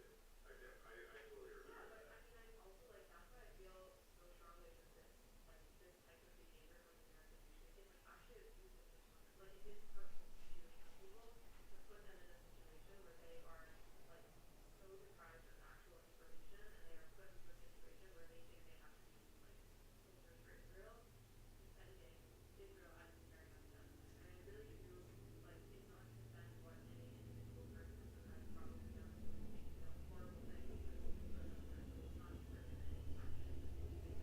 Wouldn't it be funny if Alex Jones got executed? You know, he gets a lot of fucking. Of all the people, Edward Snowden, Julian Assange, and Bradley Manning, there are a lot of others who are unnamed who've had their lives destroyed for leaking classified information. Yet this dude seems pounding his desk that he's got the documents. He's got the documents. Did you get the documents out of freaking Mar-a-Lago? Or those are fucking classified documents? Fucking fat pig. Very critical of the state of Israel. Uh, Sometimes he goes in the opposite direction. Um, I'm talking about we had a podcast together called Leftovers, and the podcast, of course, unceremoniously ended after October 7th. We did like 2 episodes after that, and then the podcast ended. And the reasons as to why it ended is, well, at the time I thought it was because he just doesn't want to talk about politics any longer. But instead, it turned into this whole thing where he spent the remainder of the past like 17 months actively going after me and increasing the pressure valve, and also even successfully deplatforming a couple smaller pro-Palestinian voices, pro-Palestinian content creators, uh, by claiming that they had a Habibi tier list, like it was a Habibi fast tier list, and the bot tier list loves stronger Hamas. And that was considered by the ADL and by Adrian Klein as the peak of anti-Semitism. And they did. They successfully banned these content creators for 30 days off this platform. One of the content creators was a Lebanese Jew as well. The one who made the tier list was Jewish. He was called a token and a terrorism supporter. I, of course, been endlessly called a terrorism supporter for contextualizing the ways in which the militant resistance exists against the apartheid state. Um, and I guess the thing, the question I have is like, is there any point where you can just like recover that? Like, is there any point where someone who previously might be critical was like, oh, but literally turned into someone who became very overtly pro-Israel, is like interested now in flying to Israel, I believe, with his family and showing everybody This is how great. you know This is great. It's like the Israel has come over here to go to war over reparations. Who gets the most? Who should get more? UN migrants who can't speak English and are employable, or like the financial people who need more freaking tax money. is there any way that you like not you personally, but is there any way that any one of you personally could lose a person that like they've lost their minds a little bit?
There are going to be more reports of home invasions. There are going to be more reports. See, if you go to a website called ASSTR.org, because being able to read and write literature, well, there's a lot of romance and sexy stories online. Women seem to like that more than the videos. Well, there's this whole one you can click on it and they'll have filters. And you can read all about like home. They have these like really things like home invasion, incest. Like people break in, they bring. Oh my goodness, the home invasion rapes never happens though. It's not real.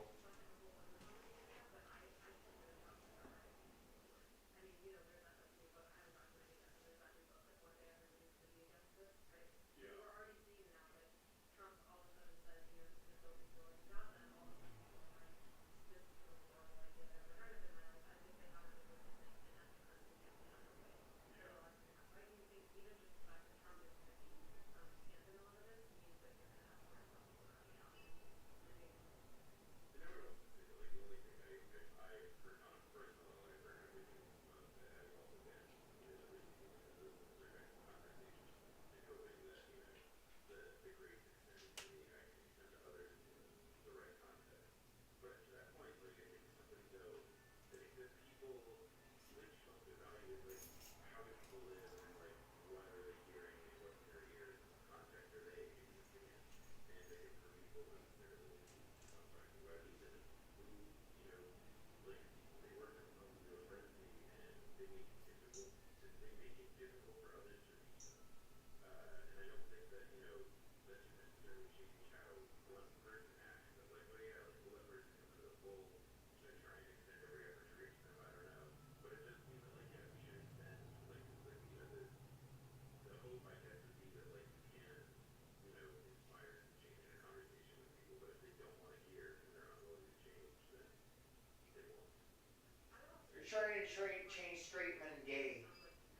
Let me help you out here. There's a book by Chuck Palahniuk, who has a kind of cult following with Fight Club. Well, California is illegal to be straight. It's illegal for heterosexuals. This is only a country. This is only a state where homosexuals are allowed to live.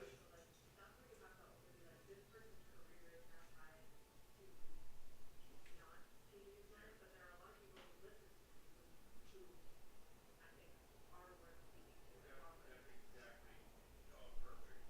You See, got when it. you bring in like when you bring in nothing but men, when it's migrant men, you gotta get with it because they look at the studies. It's very Look at EU studies. If they don't get women, they're going to be even more violent. I'm certainly no Every selfish man that refuses that's not going to freaking support a woman and her freaking migrant boyfriends. person. See, every dude has to support their freaking wife and all their fucking lovers. Small community as someone who has cultivated a very progressive community over the course of many years, and then saw unimaginable amounts of feedback from said community because he kept saying things like Jewish Voice for Peace could be considered top loads, or you know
stalked all the time. I've been doxxed for a long time. like, oh, well, it is a genocide. It is fucked up. It is the war. The war is messed up. See, my dad and mom are part of a family lawsuit against a dude who just he just takes all of the freaking trust money for himself. I'm thinking that's freaking destiny. That's not one follow me. I'm a one state. I'm an advocate for a one state solution. I used to be an advocate for a two state solution, but I think that I'd like to see him in prison. has completely eviscerated that from ever coming to fruition, unless there is, with ethnic displacement now of 750,000 Jewish settlers from both East Jerusalem and also Isn't 750,000? No, it was 1.2 million. Oh, the Sudan War from 2000. Where did they all go? that's never going to happen. So Oh yeah, all the civil wars. You know, it's dangerous in their countries. the apartheid. And we'll hear See, Ethiopians claim Jewishness. What you need to know, what you need to know, is that Israel is only accepts immigrants if their DNA test shows they have Jewish blood. You're only allowed to immigrate to Israel if you have an ancestry and they use DNA.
There's a homeless crack addict.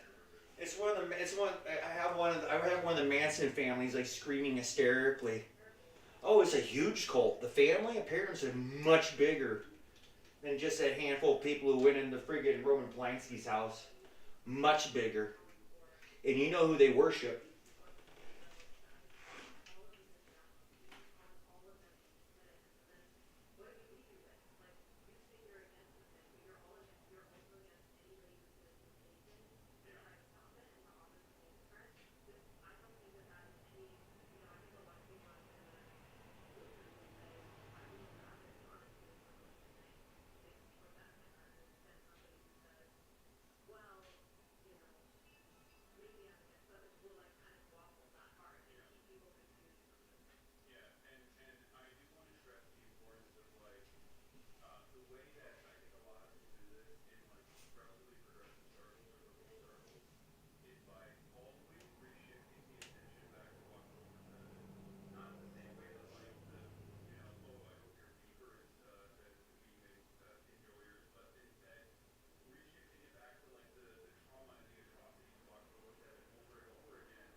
there's a basic need for emancipation, and of course there's an inevitability to uh, uh, militancy happening, and the direct consequence of endless mama campaigns that orphan hundreds of thousands of children.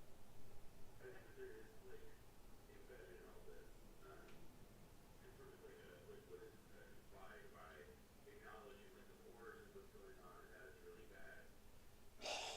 But the thing that that is acknowledged implicitly in that opinion expressed is the idea that then what reaction might this engender in the people if we do this too? And then comes the fear and the overriding fear of well, what might they do to us if we were ever in the same room in one community, one state, whatever the arrangement is. And I think that there is I don't think The arrangement is on image fap. Image fap shows the trans agenda. They're gonna have Africans assigned to their house. He's gonna teach Isaac Montoya here how to be a trans woman and pleasure him. He'll be allowed to have sex with his wife for the purpose of producing either beautiful white women for the African children to have sex with, or if they have boys, then they're gonna be trans young, so it won't be such a problem.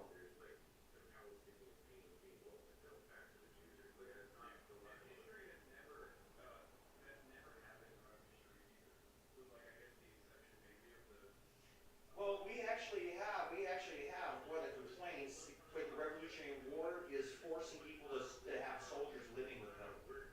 That was one of the things of the Revolutionary War, that you have a friggin' soldier, a foreign soldier living in your house.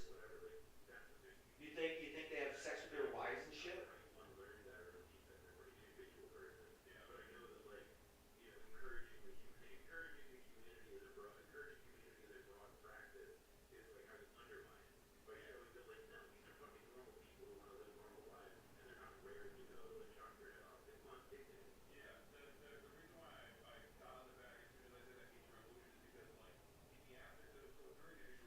Oh yeah, Twitter. You see, they don't count black hate as hate. That's one of the big things. They don't count it as hate. That's why Tariq Nasheed could say they need 1804. In 1804, during the Haitian slave revolt, well, they decided the General Dusalas, or whatever his name was, he was worried that the mixed races might be sympathetic to the white French, and so he gave out orders to kill all the men and boys, and give the women the option of either dying or marrying a black man. That's a Tariq Nasheed solution to America's problem. To kill all the white men.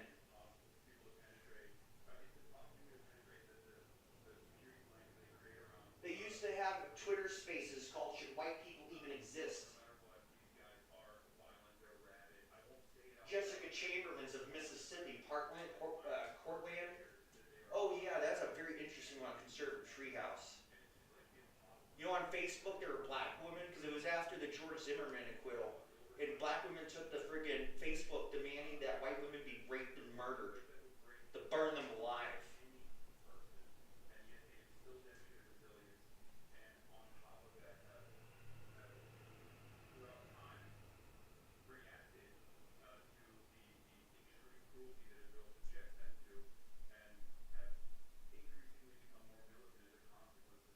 Yeah, Tupac Shakur's mom, who said in the '90s that black people should take machines and start shooting white people.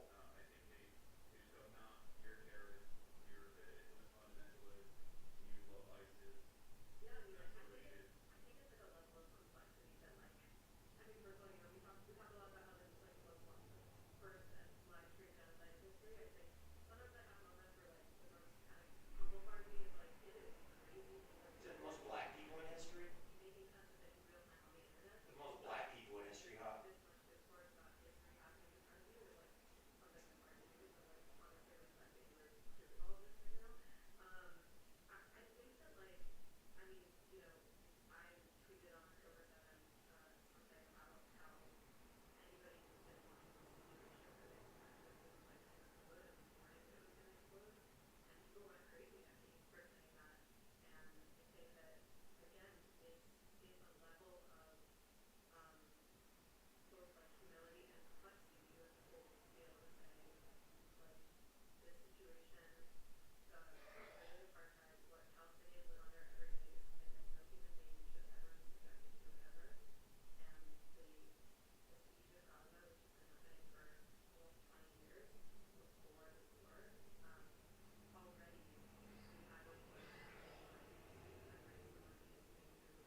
Israelis have dehumanized themselves. And there's some truth to that. I mean, rest in power to Grandpa Naladai, who also had said something similar. The first time he ever met Jewish people who were anti-Zionist was was when he left Gaza and he came to the United States of America. I think where he saw that like Is that Al Green? Jews in the way that he understood it from his own This is history. Al Green with his pimp cane. He wasn't about just like I got a pimp cane too. on the side of the tank or the fighter jet and then move on. Look. Look, Euro trash.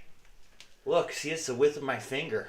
There were actually the New Year's resolutions are just like on our way towards validity and permanence. And I think that Americans, especially, the rest of Americans too, have this understanding that like radicalization only happens in like online forums when you don't have access to your favorite swing meet for the weekend, or I don't know, like when you can't eat burgers, and they don't realize that like this like what Americans or what will perceive as anti-Semitism on that side of the fucking planet is not the same as like Nick Fuentes.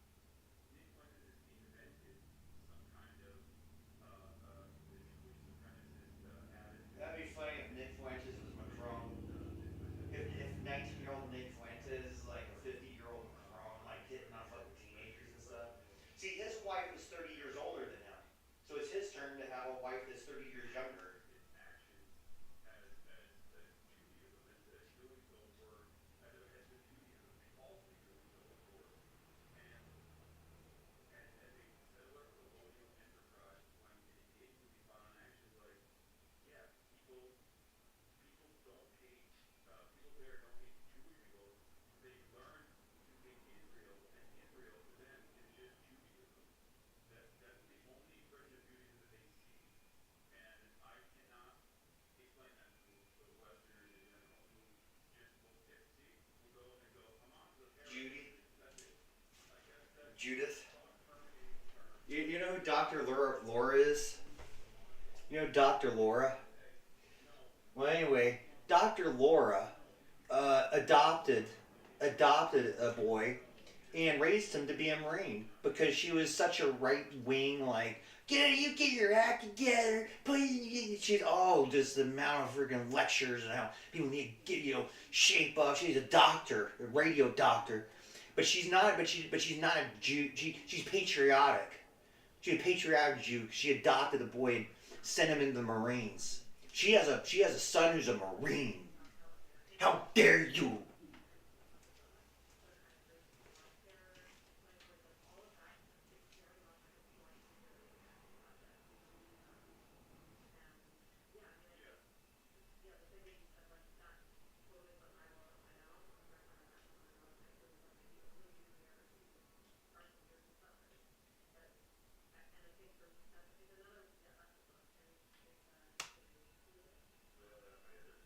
Our American Israel, the story of an entangled alliance by Amy Kaplan. Oh, Amy Kaplan. Is she related to Lisa Kaplan?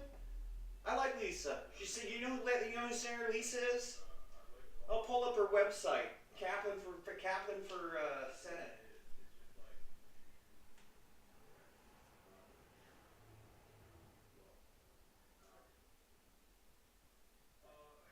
Yeah, one of the guys on Ethan Klein's H3PO or whatever, he has her star. Yeah, he's wearing her star. Is trying to create cultish thinking. It also it makes you not consider anything like context. Like for example, like in South Africa, the state of South Africa also calls. Yeah, Sky's hiding because they won't give white South Africans asylum. Yeah, Canada deportation orders on white South Africans because they're not in danger.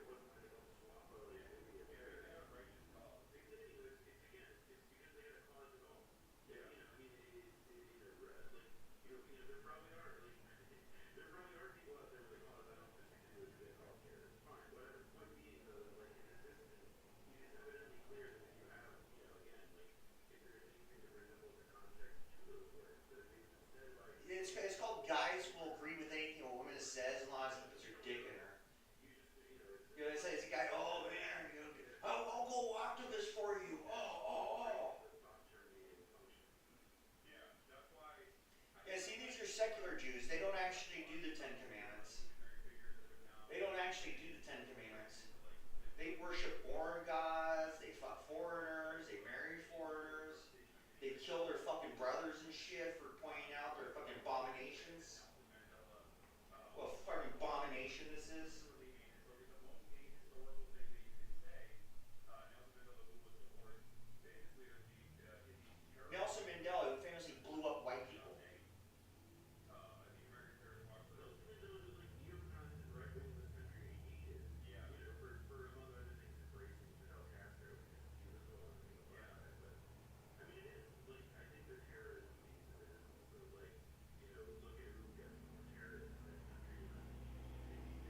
front page, 100 years of Los Angeles Times.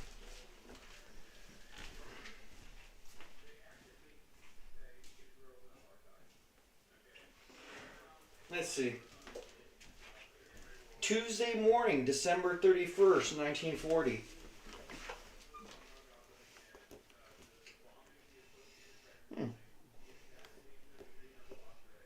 Well, guests from Long Beach and San Diego District. Ooh, pair who trade this. I'm going to read the other page. July 11, 1940. Los Angeles Times, Tuesday morning. Pair who traded mates remarry. The Ralph Forrester Claude Smith marital wheel reached 3/4 cycle today, with one remarriage canceling out one of 2 divorces. 4 years ago, Jesse and Ralph Forrester were divorced. At the same time, a court dissolved the wedding bonds of their friends Mildred and Claude Smith. Then Jesse wed Claude. Mildred married Ralph. The swap broke down some time ago when Ralph and Mildred were divorced. Monday, Jesse and Claude followed suit. Today, the original Forrester lineup was restored when Jesse and Ralph remarried. Ooh. Los Angeles population, 1,496,792. Gain of 258,744 made in decade. Increase of 20.9%, declared largest of any major municipality in nation. Officials expect Mark to pass 1,500,000. Ooh, Japanese ask apology in marine arrest row. New diatribe loosed by press against America over arrest of gendarmes in defense zone. Shanghai, July 10th. AP. Anti-American agitation based on the recent arrest of Japanese gendarmes by United States Marines culminated tonight in a mass meeting at which Japanese residents demanded an official apology for the insult. It was a sober gathering, however, devoid of extravagant speeches, and some observers gathered the impression that Japanese officials are beginning to soft-pedal the excitement. Dome, the Japanese news agency, did not mention the meeting. The newspaper Tariku Shimpu, however, printed a fresh diatribe against the United States Marines for their senseless cruelty and said 11 gendarmes had been injured through rough handling during their 5-hour detention. Colonel DeWitt Peck, United States Marines commander, said only 3 of the 16 arrested while armed and in civilian clothing in the United States defense area of the international settlement were bruised badly enough to require iodine treatment. Agreement violation. Rear Admiral Morigi Takeda, Japanese naval garrison commander, was quoted by newspapers as saying the Marines were barbarous in their action. Colonel Peck suggested that the discussion turn back to the real issue, which was why the gendarmes entered the defense zone in violation of previous agreements. The British steamer Shenking, which the Japanese Navy seized here yesterday, still was detained at Wusong. The Shenking's failure to halt when a Japanese warship chased it was character. And these are just like page samples, so I don't have the rest of it.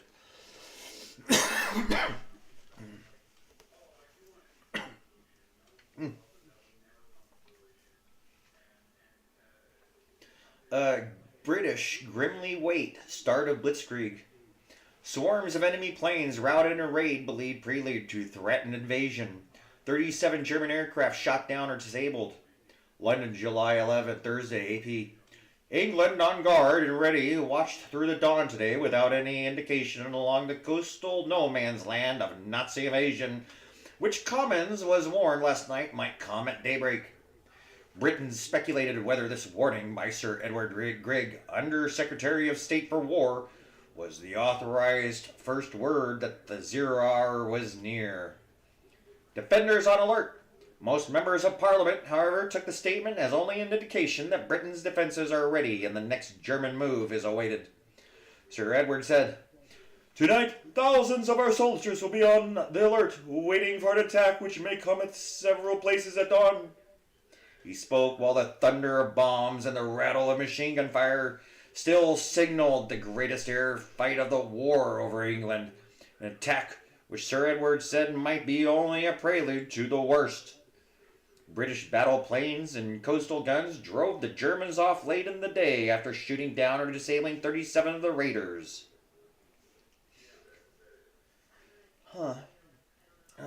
President pledges no aggression. New defense funds asked, but stand taken against sending army to Europe. By Warren B. Francis, Times staff correspondent. Washington, July 10th. A definite pledge that American forces will not be called upon to participate in any overseas war was given Congress today by President Roosevelt, along with the request for another $4,848,171,957 in cash and credit for further strengthening the national defense. Mr. Roosevelt declared unequivocally that the United States will not take part in any war of aggression or intervene with manpower in the European conflict and has not been asleep concerning its own safety. But he also reasserted with equal vigor that this country intends to compel respect for the Monroe Doctrine, that he will adhere to his principle of hemisphere defense.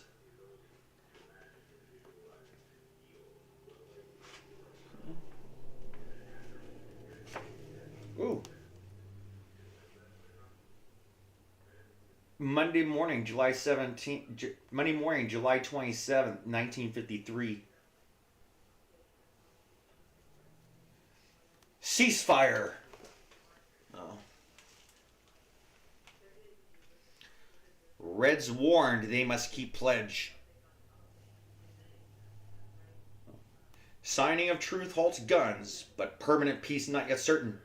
Panmunjom, July 7th, Monday, AP. The United Nations and the Communists finally signed the hard-bargained Korean armistice today, ending 37 months of war. But both top commands quickly warned their troops that a truce did not necessarily mean a peace.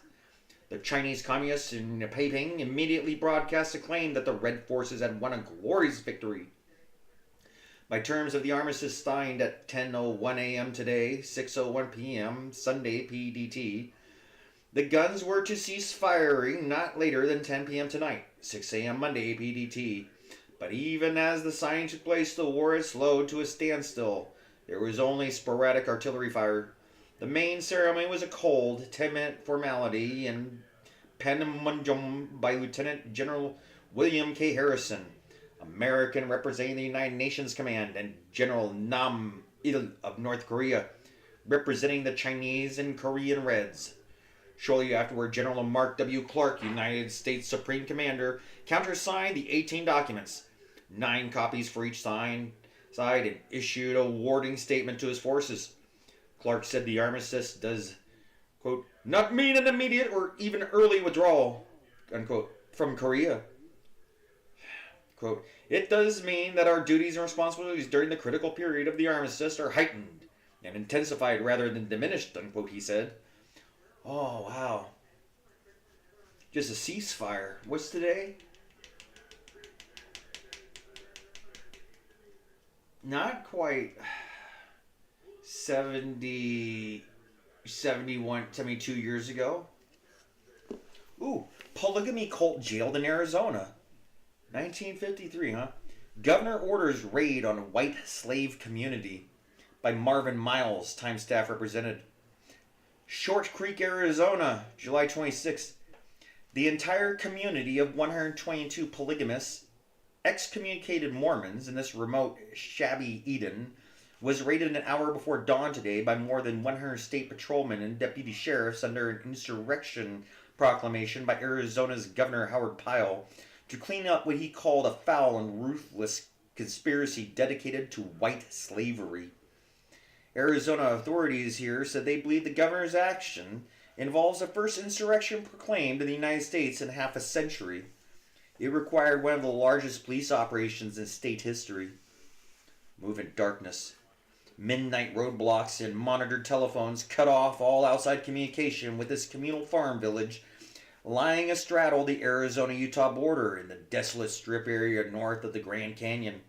While the long auto caravan of raiders rolled over miles of primitive muddy plateau roads under cover of darkness, the cavalcade of armed officers swept into Short Creek shortly after 4 a.m. under a full moon eclipse as a warning blast of dynamite was set off on the nearby Vermilion Cliffs by a sentinel posted to alert the community.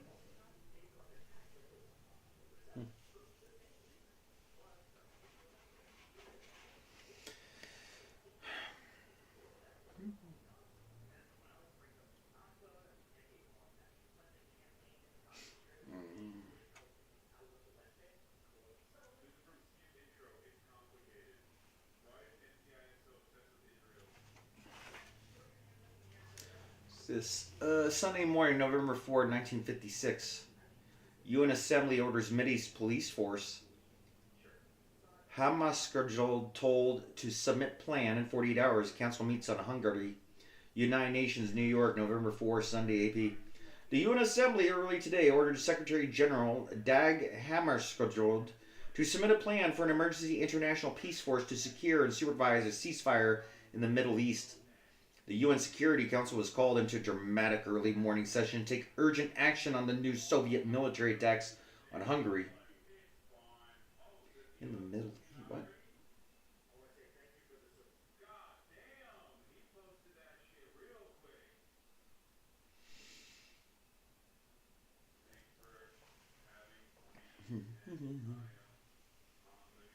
Yeah, it's just interesting, all the forgotten news.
I know, so there's no really point in my stream. I just want to give a little blog update or something.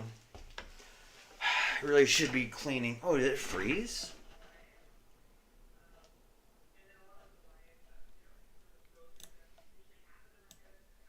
Did this thing freeze? Huh.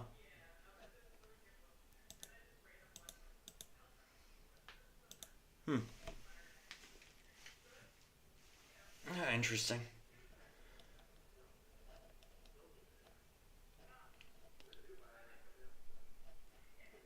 Alright.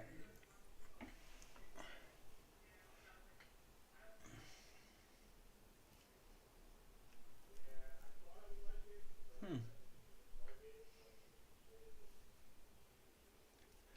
You can make other members' computers sound off by typing a message with the name of a special file between asterisks. For example, sending the message asterisk goodbye asterisk causes everyone in the chat room to hear the familiar AOL goodbye sound. Some versions of the AOL software require that you type right or left bracket S, capital S, an open curly brace, and an S, followed by a space in the file name. Try both. Maybe one method will work for you. These special WAV files are called WAVE files or sound files. You can download many sound files from www.nwlaser.com/waves. Guess I'll check that out before probably a defunct website.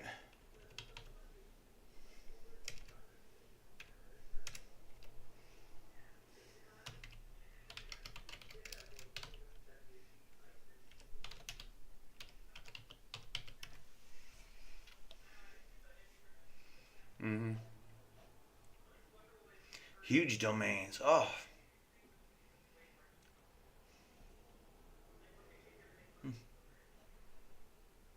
Wow.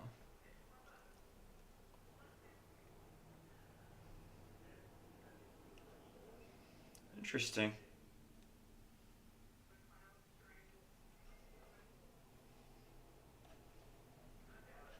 All right. Well, 3:30. Oh, 2 hours and 26 minutes. All right. Goodbye.